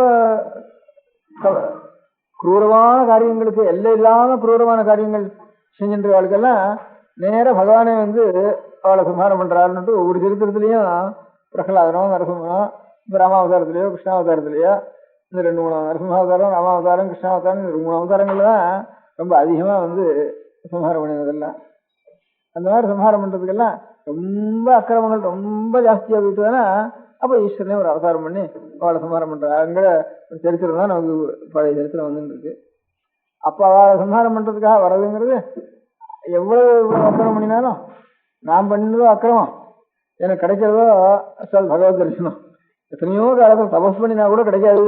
நான் இந்த அக்கிரமணத்துல நான் சம்பாதிச்சுட்டேன் என்ன சந்தோஷப்படுறவா அந்த சமயத்துல கொஞ்சம் ஞானம் கடைசி இடத்துல அவளுக்கு ஞானம் அப்படி ஒரு சந்தோஷப்படுறவா இப்போ நரகாசுரெல்லாம் அப்படி சந்தோஷப்பட்டு தான் பகவானை ஊர்லாம் நான் இருக்கணும்னு கடைசி காலத்துல பகவத் தரிசனத்தினால அவளுக்கு நம்ம இவ்வளவு கடுமையான மனுஷால இருந்தா கூட அந்த தரிசனத்தினால அவளுக்கு மனசு தெளிஞ்சு சரி நமக்கு இப்ப ஏற்பட்ட ஒரு புண்ணியம் கிடைச்சி போச்சேன்னு அவ்வளவு சந்தோஷம் அவளுடைய கடைசி க்ஷணத்துல ஏற்பட்டு போறது. அப்படி ஏற்படாதுன்னா அவளுக்கு மோஷம் கிடைக்காது. அதனால மோஷம் உடனே மோஷம் தான் கொடுத்தாருன்னு ராவண சம்ஹாரம் பண்ணார், மோஷம் கொடுத்தாரு. விஷண்ணிகேஷ சம்ஹாரம் பண்ணினார், அவனுக்கு அந்த பாப நிவர்த்தி ஆச்சு, அந்த ஜென்ம நிவர்த்தி ஆச்சு அப்படின்னு சொல்றதுனால சாட்சாத் பகவானுடைய ஒரு ரூபமே இவனுக்கு கடைசி காலத்துல கிடைக்க முடியாது. அந்த ஆகாரமே தரிசனம் இந்த கண்ணால பார்க்க முடியாது கிடைச்சி போயிட்டு தானே அதுக்காலும் புண்ணியம் என்ன உண்டு அப்படின்னு. இதுதான் இந்த இது ஒரு கான்ட்ரவர்சியல் இருக்கிற சப்ஜெக்ட். இது சப்ஜெக்ட் இருந்தாலும் உத்தர ராமச்சரித்திரம்னுட்டு பகவதூத்தின்னு ஒரு பெரிய மகாகவி. இந்த பகவதி ரொம்ப சிவபக்தன். அதுல இது அப்புறம் வைதிகன் சிவபக்தன். காளிதாசனுக்கு சமமான கவி காளிதாசன். அடுத்தது பகவதினா சொல்றது. பவன்னா ஈஸ்வரம், பூத்தினா விபூதிக்கு பேரு. ஈஸ்வரனுடைய விபூதி அவன்ட்டு பகவதினா அவனுக்கு பேரு. அவன் ராமச்சரித்திரத்தில் எழுதியிருக்கான், உத்தர ராமச்சரித்திரம்னுட்டு ராமச்சரித்திரம் எழுதியிருக்கான். அதுல இந்த ஒரு கேள்விகரம் அப்படின்னு சூத்ரகன் தனக்கு பேரு. சூத்ரகன் ஒரு ராஜாவுக்கு பேரு. இந்த காதம்பரியில கத்திரியன் தான் பேரு அவனுக்கு சூத்ரகன்னு ஒரு அரசனுக்கு பேரு. இன்னொரு 4வது வருணத்திலேயே பிறந்தவன் ஒருத்தன் ஒரு முனிவராக இருந்து தபஸ் பண்ணிட்டு இருந்தானா. அது சம்புகன். சூத்ரகன்ல சம்புகன். சூத்ரகன் ராஜா, காதம்பரியில் இருக்கிற ராஜாவுக்கு சூத்ரகன் சம்புகன். அதனால ஒரு குழந்தை செத்து போச்சு. இதுக்கு 2 காரணம் நம்ம ராஜ்யத்துல ஒரு தவறுதலான காரியம் பண்ணிட்டு இருக்கா. அதனால அவனை போய் உடனே அவனை சம்ஹாரம் பண்ணணும் அப்படின்னுட்டு இங்கேருந்து ராமன் புறட்டு போனார். ராமனே நேர போனார்னு சொல்றது போனார். அவனை போய் கத்தி எடுத்துட்டு அவனை சம்ஹாரம் பண்ண போறாராம். ரேஹஸ்த தட்சிண. அப்ப ராமர் பார்த்து சூத்ரமுனவு கிருப்பாணம். கிருப்பாணம்னா கத்திக்கு பேரு. இப்போ இந்த பேப்பர்லாம் ஒரு கிருப்பான் வச்சுட்டு இருக்கான்னு கிருப்பானம்னு பேரு சம்ஸ்கிருதத்துல இருக்கு. கிருப்பானம்னா கத்திக்கு பேரு. அதுதான் கிருப்பான் சொல்றது காரணம். அந்த கிருப்பானம்ங்கிறத சூத்ரம் உணவு கிருப்பானம். இந்த கத்தி எடுத்து இவன் என்ன போட வேண்டியிருக்க, இவன் என்ன தப்பு பண்ணினா, ஆரஹிம்சம் பண்ணினா, தவம் பண்ணினா, சாந்தத்தோட இருந்தான்.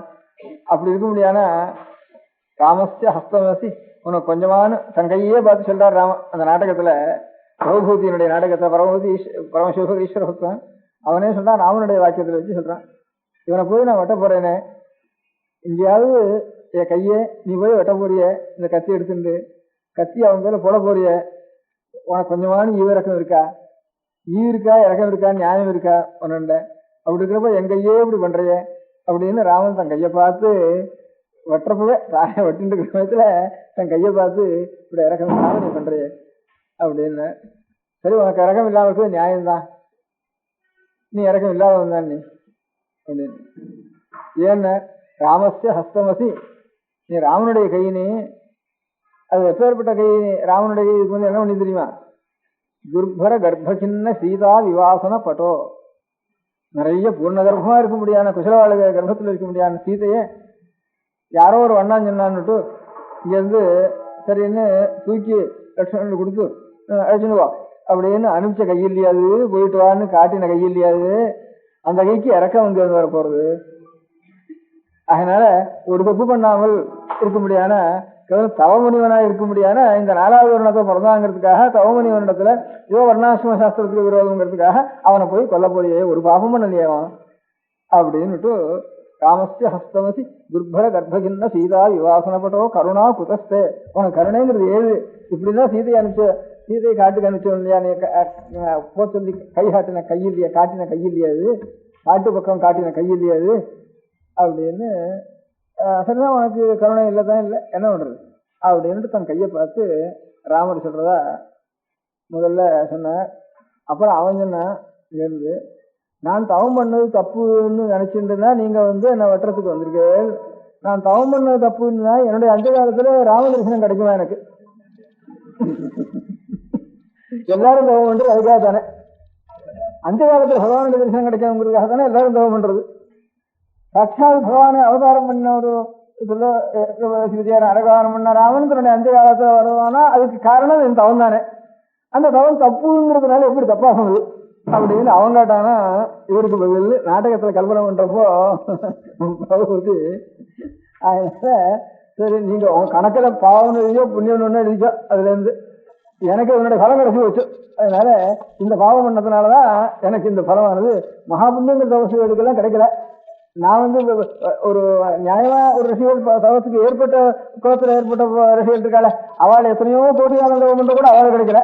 நான் என்ன கொஞ்சம் ஆரம்பிச்சோன்னு எனக்கு கிடைச்சி வச்சு நான் வந்து அனர்ஹனா இருக்கிறதுனால அனர்ஹன் தவம் பண்ணா அது பெரிய புண்ணியம் அப்படின்னு அதனுடைய பலம் எனக்கு கிடைச்சி வச்சுட்டு அவன் சொன்னான்னு பகவதி சுத்தகாலத்துல அந்த மாதிரி சொன்னான். அந்த மாதிரி பெரிய ரொம்ப எது பாபமும் ரொம்ப கடுமையான தப்புன்னு தோன்றதோ அப்பேற்பட்ட பெரிய தப்புகளுக்கெல்லாம் இது இவன் சாஸ்திரத்தை மீறி பண்ணினாங்கிறது மாத்திரம்தான் அவனுக்கு. புறத்தியாருக்கு ஹிம்சை கூட கிடையாது. புறத்தியாருக்கு ஹிம்சை இதனால தானா வந்து நேர்ந்து இருக்கணும்னு ஊகம் பண்ணுறதே தவிர பாக்கி ராவணனோ இப்போ ஹிரண்யகசிபோ இப்போ இவனோ போய் ஊரெல்லாம் ஹிம்சை பண்ணி வெட்டி ஹிம்சை கஷ்டப்படுத்தி எத்தனையோ பதிவர்களுக்கு ஹானி ஏற்படுத்தி எத்தனையோ சாதுக்களுக்கெல்லாம் ஹிம்சை பண்ணி இப்படிலாம் நேரவே பிரத்யட்சமா ஹிம்சை பண்றான்.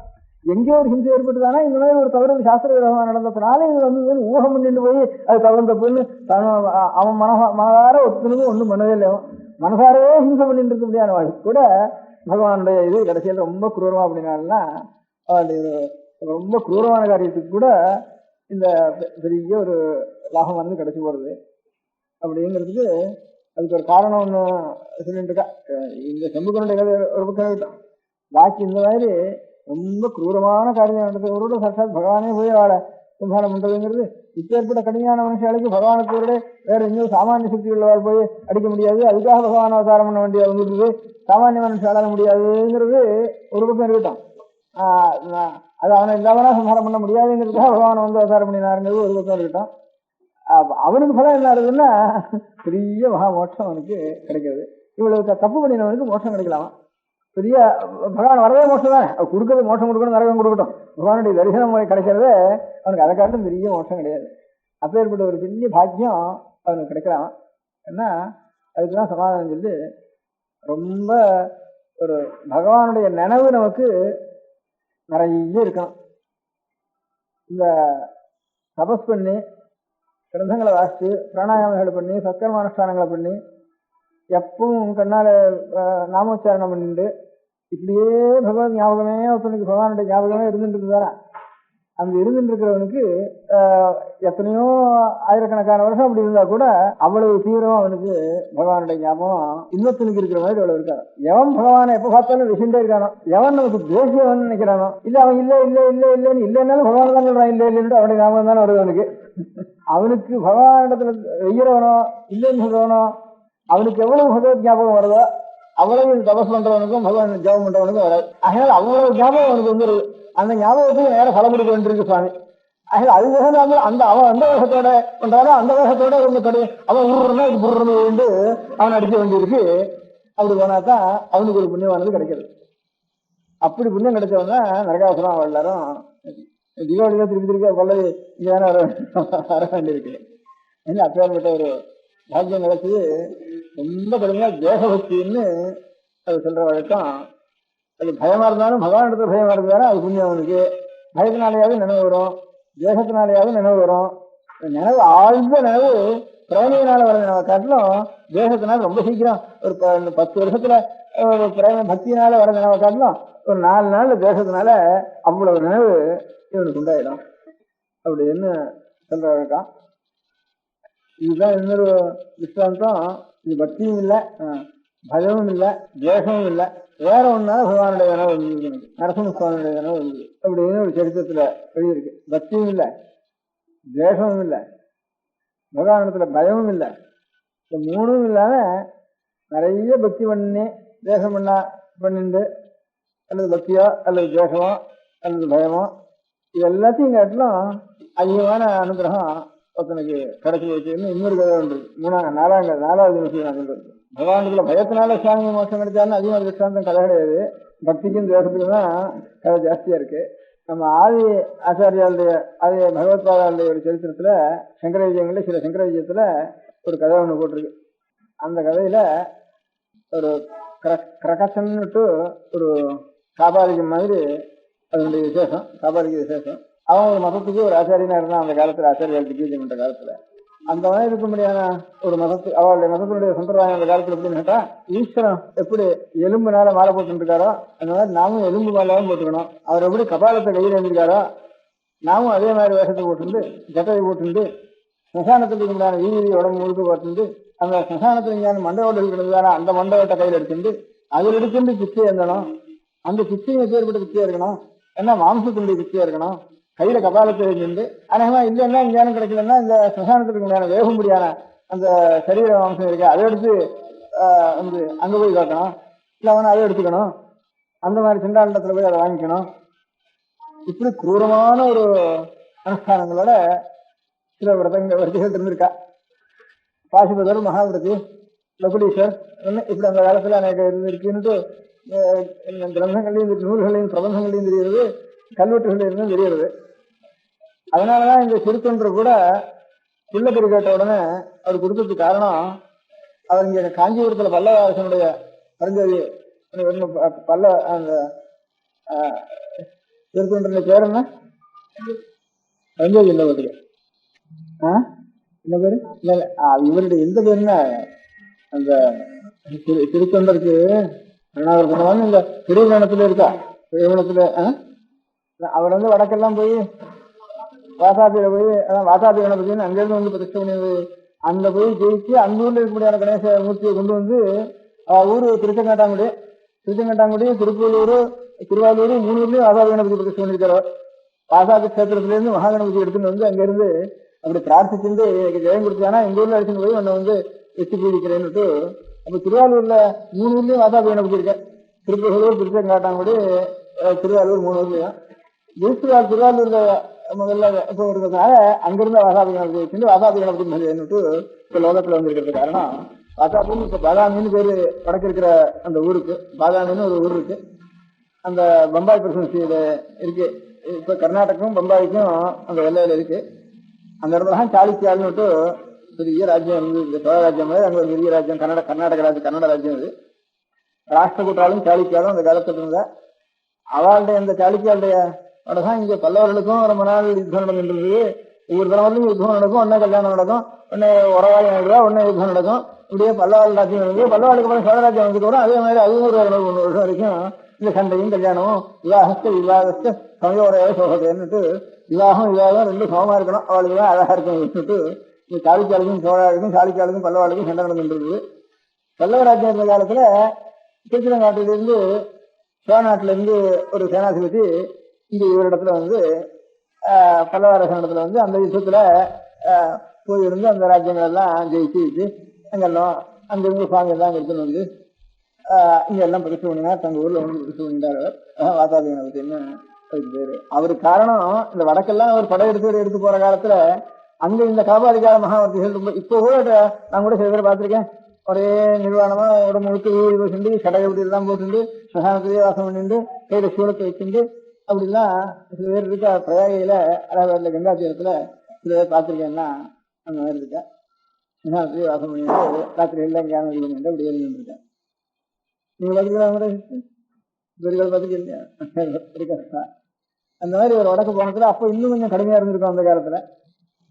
அவர் இந்த வடக்கு போனத்துல இப்படி எல்லாம் சில பேர் அதுலயும் ரொம்ப ஒரு மார்க்கம்னா அது நல்லவாக ரொம்ப நல்லவாக இருப்பது. அதை நம்பிட்டா அதுக்கப்புறம் இப்போ அது நமக்கு கொஞ்சம் கடுமையா நம்ம அனுஷ்டானத்துக்கோ ஆச்சாரத்துக்கோ தர்மசாஸ்திரத்துக்கோ அது கொஞ்சம் விரோதமா தோணினாலும் கூட அதை நம்பி அனுஷ்டானம் ஒவ்வொரு மதத்திலையும் அந்த மதத்திலேயே ஒரு நம்பிக்கையோட ஸ்ரத்தை அப்படின்னாலும் அதுவான ஒரு அப்படி நம்பின மாதிரி பகுதோர் இருப்பாங்க இல்லையா.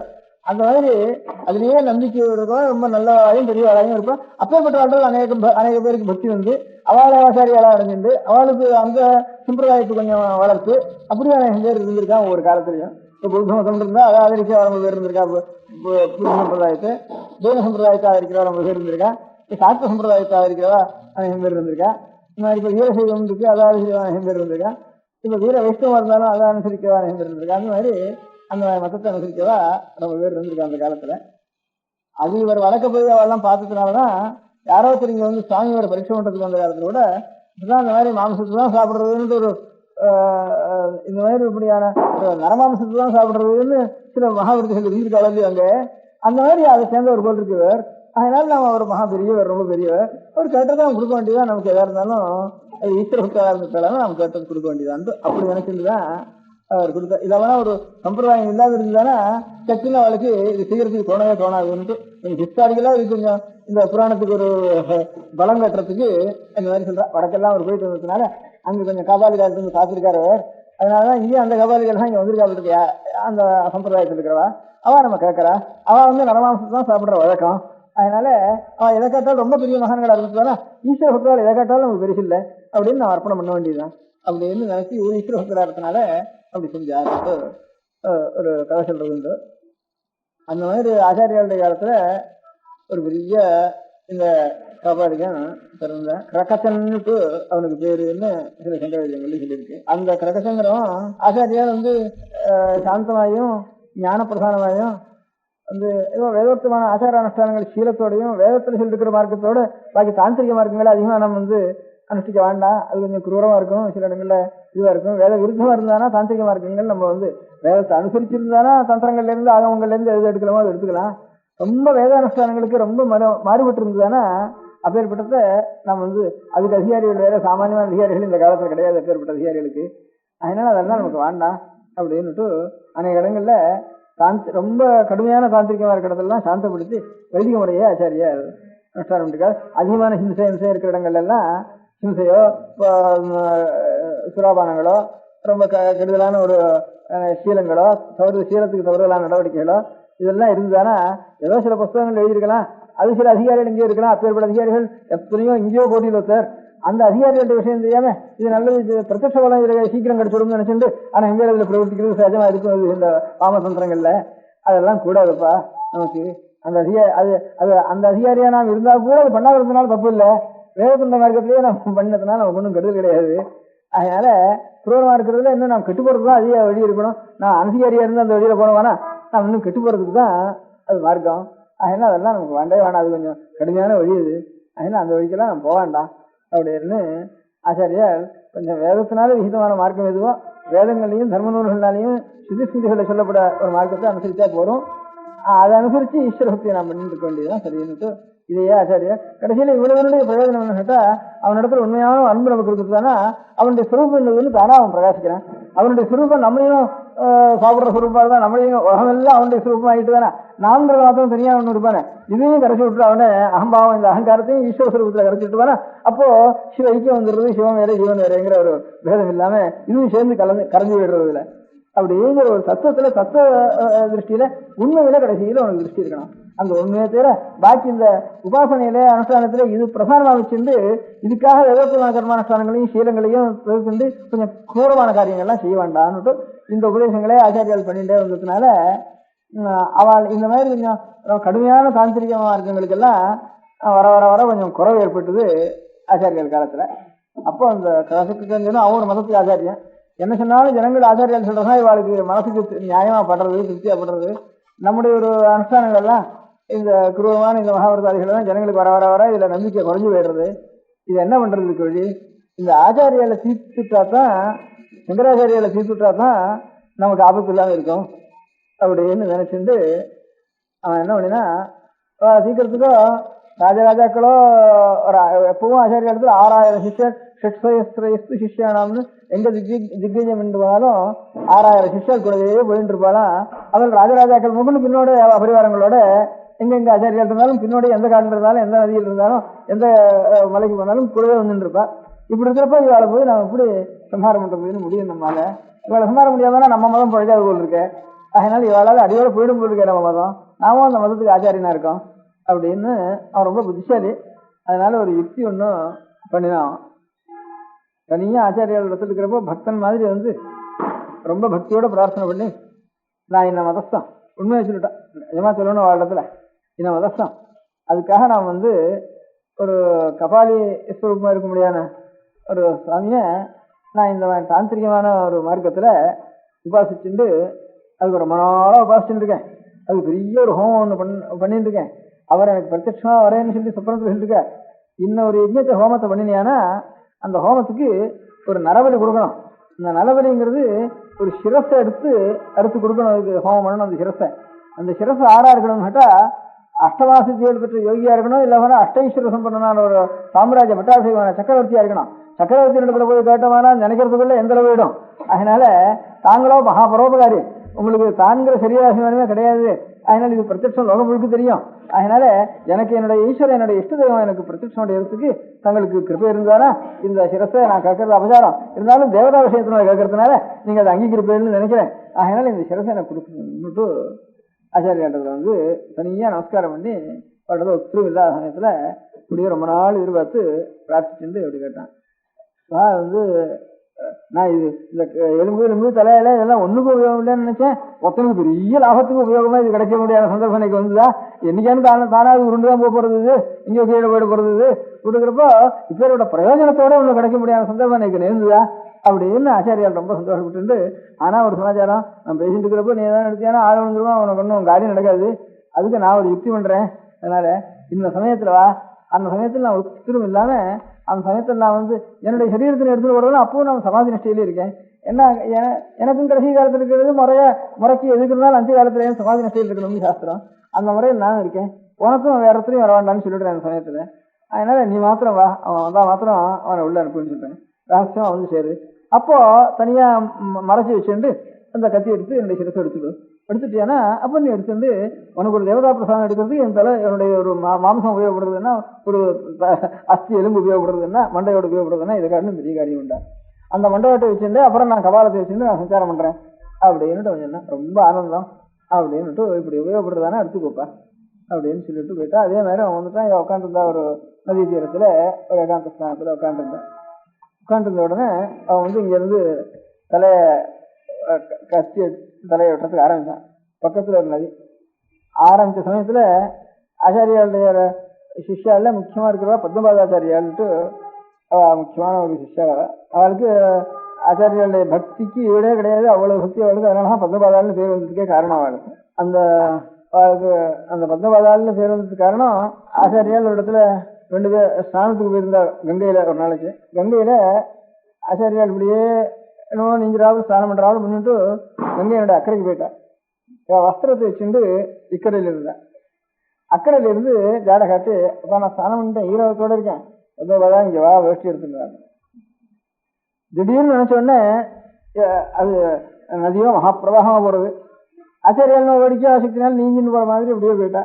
ஈரத்தோட இருக்கேன், சட்டுன்னு வஸ்திரத்தை எடுத்துட்டு வரேன்னா இதே வஸ்திரம் நனைஞ்சு போயிடாதா, நீஞ்ச முடியுமா, நீஞ்சி வரதானாலும் சரி, நீஞ்சக்கூடிய இடமா இல்லை. ஆச்சாரியால் இப்படியோ வேடிக்கையா போயிட்டா, ஒரு சித்தினால போயிட்டாவா. உடனே அதெல்லாம் ஒண்ணுமே யோசிக்கல, கூப்பிட்டாலும் இல்லையா சரின்னு ஜலத்துல இது கரை இடம் ஜலம் இதெல்லாம் நினைக்காம சட்டுன்னு கரையில் நடக்கிற மாதிரி விடுவிட்டு ஓடுறதுக்கு ஆரம்பிச்சு ஆச்சாரியா பத்மபாதாச்சாரியால் மடி எடுத்துட்டு ஓடின உடனே இப்பேற்பட்ட ஒரு குருபக்தியை, இது நதியா இது கங்கையா அந்த நினைவே இல்லை. அங்க இருந்து ஆச்சாரியால் கூப்பிட்டாலே போக வேண்டியது அந்த ஞாபகத்தோட போனேன். அப்புறம் இவ்வளவு பக்தியோட போறாரேன்னுட்டு கங்காதேவி ஒவ்வொரு தாமரை புஷ்பத்தை காலில் வச்சு வச்சு வச்சு வச்சு கிட்டு ஒரு தாமரை புஷ்பம் இருக்கிற மாதிரி இருந்து அப்படியே கொண்டு அங்கே கொண்டு சேர்த்துட்டுதுன்னு அதெல்லாம் பத்மபாதாள்னு அவளுக்கு அவர் ஆச்சாரிய பக்திக்காகவே அந்த பேர் ஏற்பட்டவன். அந்த பத்மபாதாச்சாரியார் அங்கே இருந்துட்டு இருந்த ஸ்நானம் பண்ணிட்டு இருந்த. ஸ்நானம் பண்ண உடனே அவளுக்கு இதெல்லாம் தெரியாது, இந்த சமாச்சாரம். இவன் இந்த மாதிரி கத்தி எடுத்துட்டு ஆச்சாரியால் தனியாக அவள் ரெண்டு பேசிட்டு இந்த மாதிரி உக்குமுத்து பண்ணிட்டு இந்த மாதிரி ஆச்சாரியாளுடைய ஒரு சரீரம் இதோட போயிட போகிறது லட்சணத்தோடன்னுட்டு ஒருத்தருக்கும் தெரியாது, அவருக்கும் தெரியாது.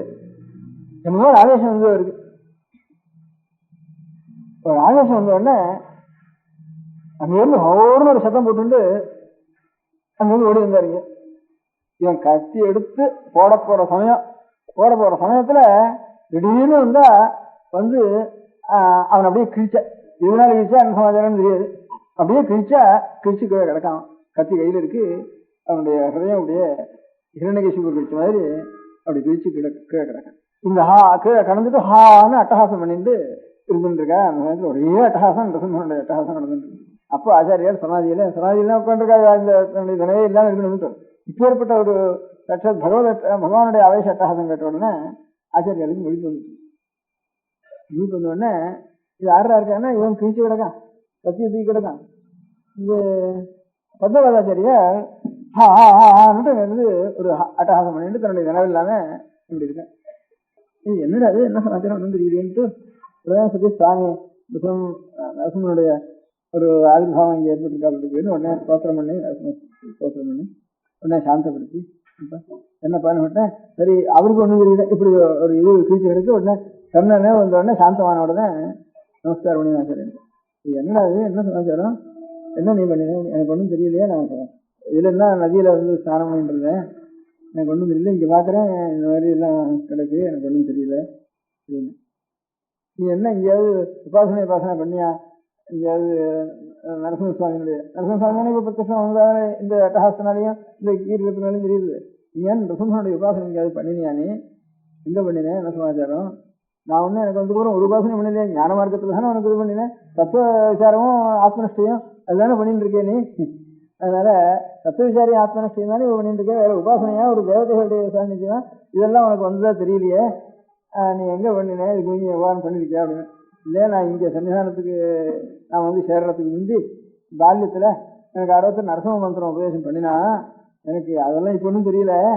நரசிம்ம மந்திரம் ஒரு காலத்தில் உபதேசம் பண்ணினா, இந்த நரசிம்ம மந்திரத்தை உபதேசம் பண்ணிட்டு அதை சித்தி பண்ணிக்கணும், அந்த மந்திர சித்தி புரஸ்கரணம் பண்ணணும் அப்படின்னு எனக்கு ஒரு அபிப்பிராயம் யாரோ பெரியவாள் சொன்னான். இருந்தாலும் அவனுக்கு நல்லது அப்படின்னு சொன்னான்.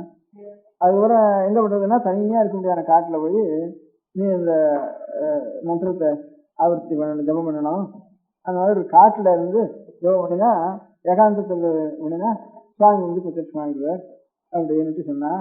அது வேறு நான் வந்து ஒரு மலைக்கு போனேன். இந்த அகோபலம்ங்கிற மலையான இல்லை, இந்த அகோபலம் நரசிம்மன் இருக்க மலை, அந்த மலையெல்லாம் இருக்கும். ஆச்சாரியால் வந்து பிரகார பிரவேசம் பண்ணுற காலத்துலையும் இந்த அகோபல குகையில் தான் வச்சுட்டு போனான்னு. அதுலேருந்து லட்சுமி நரசிம்ம மலை ஏகராஜனங்கிறது இந்த அகோபல நரசிம்மன் அகோபல நரசிம்மன் ஆச்சாரியால் சரித்திரத்தை வள சில புராண வாக்கியங்கள்ல அகோபல நரசிம்மத்தில் இந்த பிரதிஷ்டை பண்ணினாள்னு யந்திரோத்தாரணங்கள்லாம் பண்ணினாள்னு கூட இருக்கு ஆச்சாரியா. அதனால் அந்த இடத்துல வந்து நரசிம்ம மலை இது இங்கே கடம்பு ஜில்லாவில் இருக்கு, அது இருந்தாலும் இருக்கலாம். அந்த இடத்துல நான் மலையில் போனேன். போனால் இப்படியே உட்காந்துருந்தேன், ஜபம் பண்ணிட்டு கண்ணை பண்ணிட்டு தவசு பண்ணிட்டு உட்காந்துருந்தேன். ஜபத்தை பண்ணிட்டு அந்த மலையில் ஒரு அந்த மலை வேடம் தான். அந்த மலை வேடம் வந்து என்னையாவது நீ நாட்டில் இருக்கிற பாப்பா, இங்கே வந்து இங்கேருந்து வந்து தனியாக உட்காந்துருக்க, இங்கே எனக்கு என்ன ஆகாரம் வேணும், எனக்கு என்ன வேலை இங்கே, எங்களுக்கு என்ன நாங்கள் அதை அம்பு போட்டு கொஞ்சம் பிராணிகளை கொண்டு வந்து நாங்கள் சாப்பிட்டு இருக்கோம். நீ அதெல்லாம் ஒன்றும் பண்ணாதவன், இங்கே என்ன வேலை உனக்கு சாப்பாடு அங்கே சாப்பிடாதா, இங்கே எனக்கு அவங்க உட்காந்துருக்கேன் அப்படின்ட்டு கேட்டேன். எதுவாக சொல்லு, வாங்கி மலைகளுக்கெல்லாம் நான் தான் எதுவானா அப்படின்னு என்னை வந்து கேட்டான்.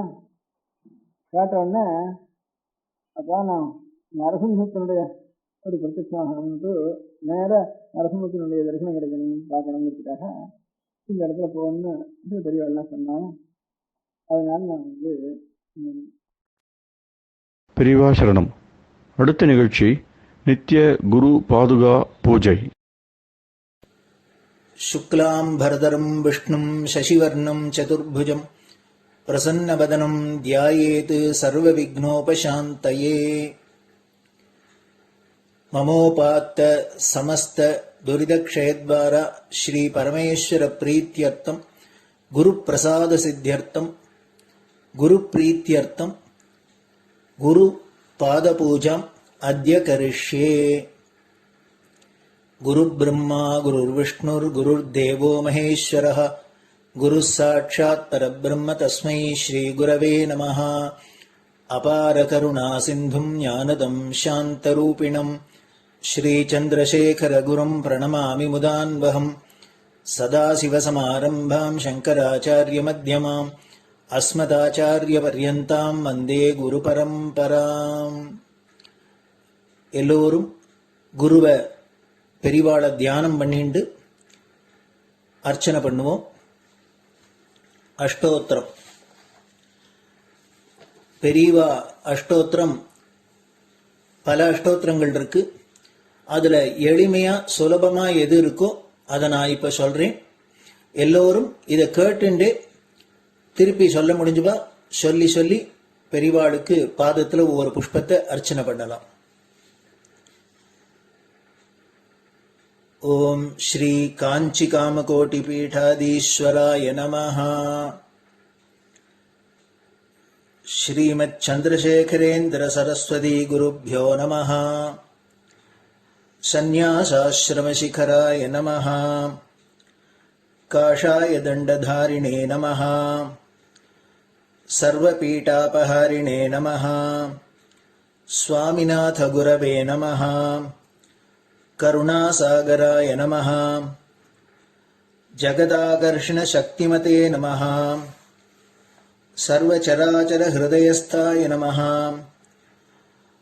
भक्तपरिपालक श्रेष्ठाय नमः. धर्मपरिपालकाय नमः. श्री जयेन्द्र सरस्वत्याचार्याय नमः. श्री विजयेन्द्र सरस्वती पूजिताय नमः. शिवशक्ति स्वरूपाय नमः. भक्ताभीष्टप्रदायकाय नमः. ब्रह्मण्य पोषकाय नमः. ब्रह्म विष्णु शिवैक्य स्वरूपाय नमः. कांची क्षेत्रवासाय नमः. कैलाश शिखरवासाय नमः. स्वधर्म परिपोषकाय नमः. चातुर्वर्ण संरक्षकाय नमः. लोकरक्षण संकल्पाय नमः. ओम ब्रह्मनिष्ठापराय नमः. सर्वपापहराय नमः. धर्मरक्षक संतुष्टाय नमः. भक्तार्पितधन स्वीकर्त्रे नमः.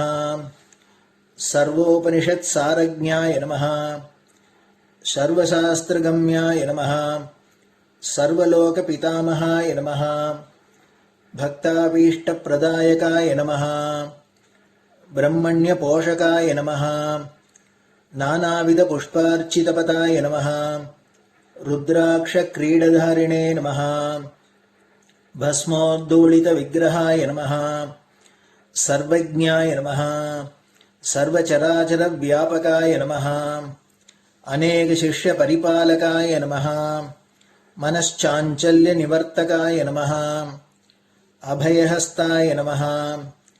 भयापहाय नमः. यज्ञपुरुषाय नमः. यज्ञानुष्ठानरुचिप्रदाय नमः. यज्ञसम्पन्नाय नमः. यज्ञसहायकाय नमः. यज्ञफलदाय नमः. यज्ञप्रियाय नमः. उपमानरहिताय नमः. स्फटिकतुलसीरुद्राक्षहारधारिणे नमः. चातुर्वर्ण्यसमदृष्टये नमः.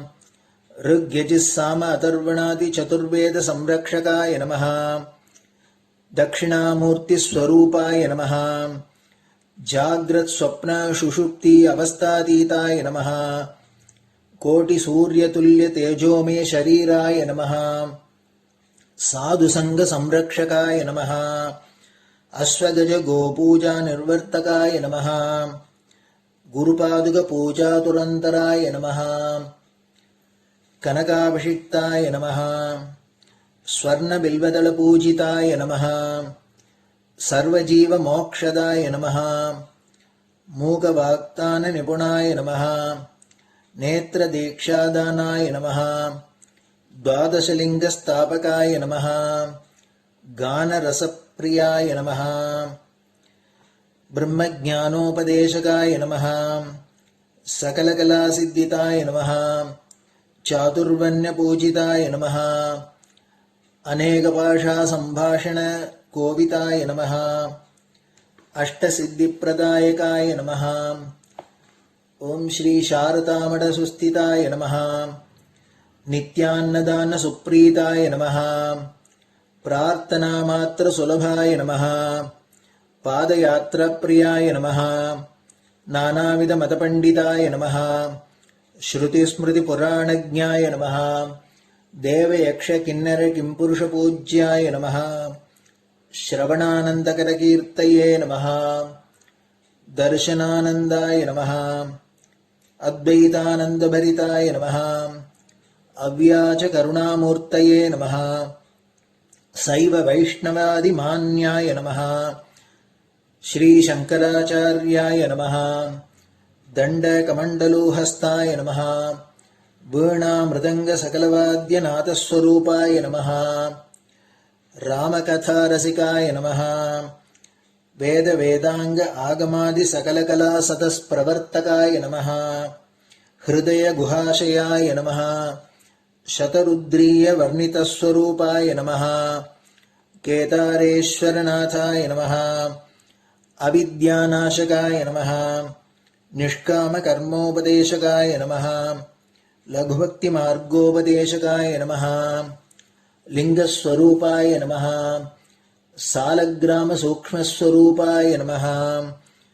कालड्यां शंकरकीर्तिस्तंभ निर्माणकर्त्रे नमः. जितेन्द्रियाय नमः. शरणागतवत्सलाय नमः.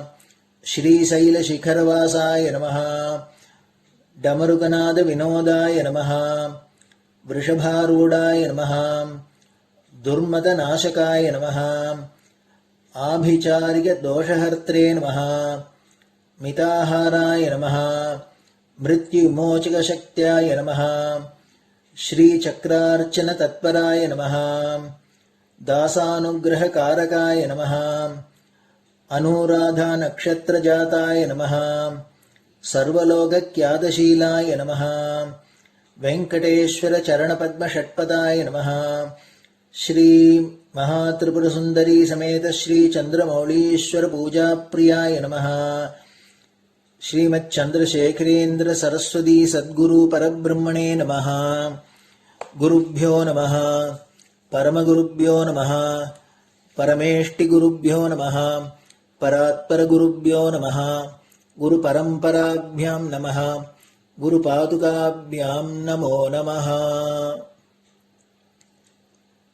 அடுத்தது ஊதுபத்தி இருந்தா அதை காமிச்சு தூபம், நெய் தீபம் இருந்தா காமிச்சு அதை நெய் தீபம் தீபம் காமிச்சுட்டு நைவேத்தியம் வெத்தலைப்பாக்கு பழம் இதுலேருந்து ஆரம்பிச்சு அவளுக்கு எது சௌரியமோ அதுபடி நைவேத்தியம் பண்ணலாம். அதுக்கு அடுத்தது கற்பூர ஹாரத்தி பண்ணி எல்லோரும் பிரதட்சிண நமஸ்காரம் பண்ணி பெரியவாள்கிட்ட பிரார்த்தனை பண்ணிட்டு எல்லோரும் க்ஷேமமா இருக்கணும், லோகம் பரம மங்களமா சௌக்கியமா இருக்கணும், எல்லோரும் வியாதி வெக்க இல்லாத ஆயுராரோக்கிய ஐஸ்வர்யத்தோட சாந்தம் அமைதியோட ஞான வைராக்கியத்தோட எல்லோரும் நல்லவர்களாயிருந்து நன்மையை அடையணும்னு பிரார்த்தனை பண்ணி இந்த பூஜையை தினம் செய்யலாம். குரு பிரம்மா குருர் விஷ்ணுர் குருர் தேவோ மகேஸ்வரः குரு சாட்சாத் பரபிரம்ம தஸ்மை ஸ்ரீ குரவே நமः. அபார கருணா சிந்தும் ஞானதம் சாந்தரூபிணம் ஸ்ரீ சந்திரசேகர குரும் பிரணமாமி முதான்வகம். சதாசிவசமாரம்பாம் சங்கராச்சாரிய மத்யமாம் அஸ்மதாச்சாரிய பர்யந்தாம் வந்தே குரு பரம்பராம். குரு பாத பூஜை நிறைவடைஞ்சது. பெரியவா சரணம். திருச்சிற்றம்பலம். நிலை பெறுமாறு எண்ணுதியேல் நெஞ்சே நீவா, நித்தலும் எம்பிரானுடைய கோயில் புக்கு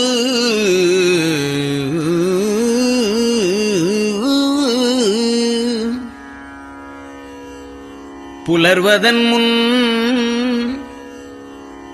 அலகிட்டு மெழுக்குமிட்டு பூமாலை புனைந்து ஏத்தி புகழ்ந்து பாடி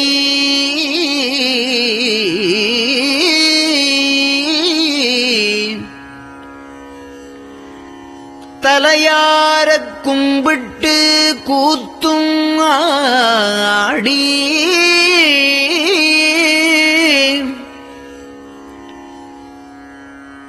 சங்கரா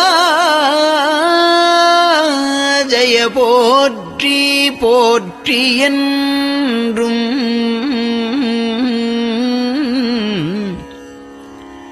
அலைபுனல் சேர் செஞ்சடையம் ஆதி என்றும் ஆரூரா என்றென்றே அலரானில்லே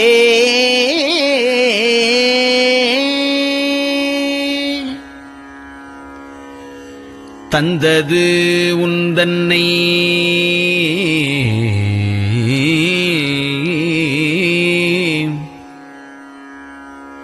கொண்டது எந்தன்னை சங்கரா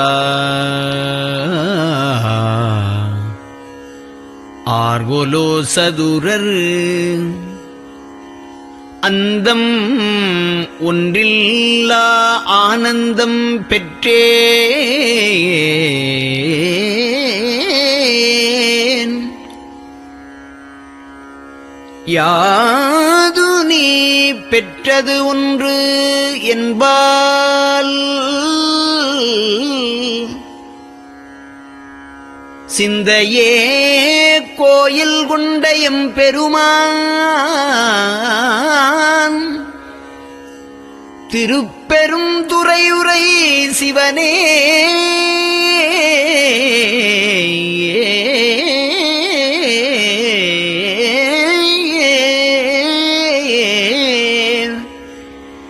எந்த ஈசா உடல் இடம் கொண்டாய் யான் இதற்கு இளன்வோர் கைமாறே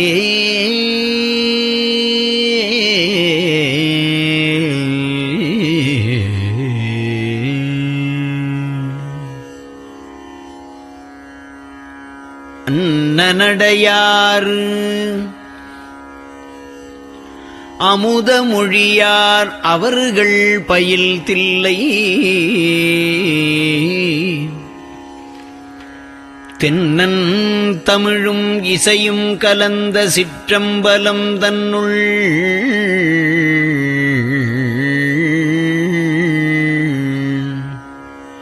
பொன்னும் மணியும் நிறந்த தலத்து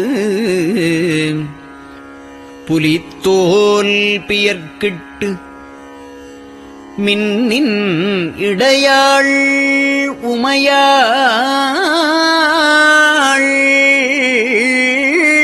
காண விகிதன் ஆடுமே.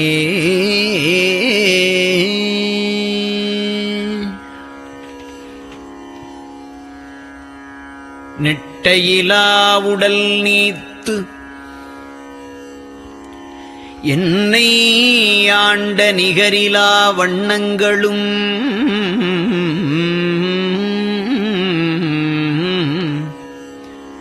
சிட்டன் சிவனடியாரை சீராட்டும் திறங்களுமே சிந்தித்து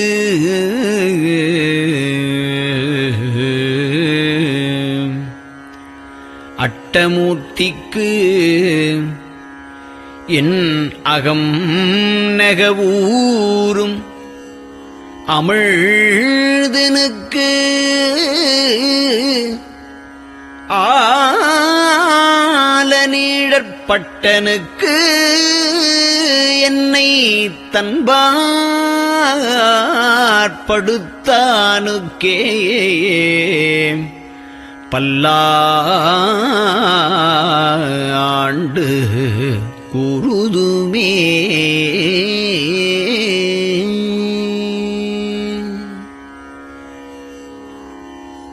நெஞ்சம்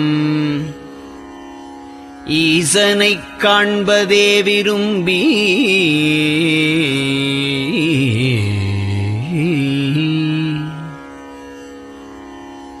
நிரந்தரம் திருவாக்கினில் நிகழ்வது அஞ்செழுத்துமே ஆக ஆளுடைய அம்மை செம்மலர் கைகுவித்து அருளி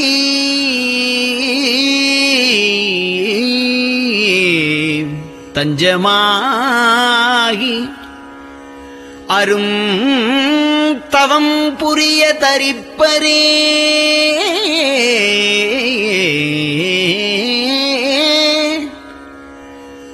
அவள் தனிப்பெரும் கணவர்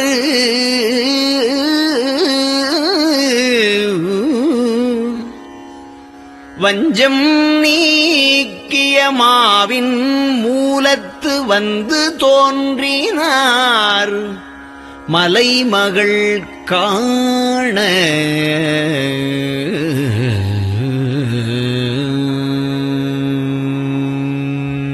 திருச்சிற்றம்பலம்.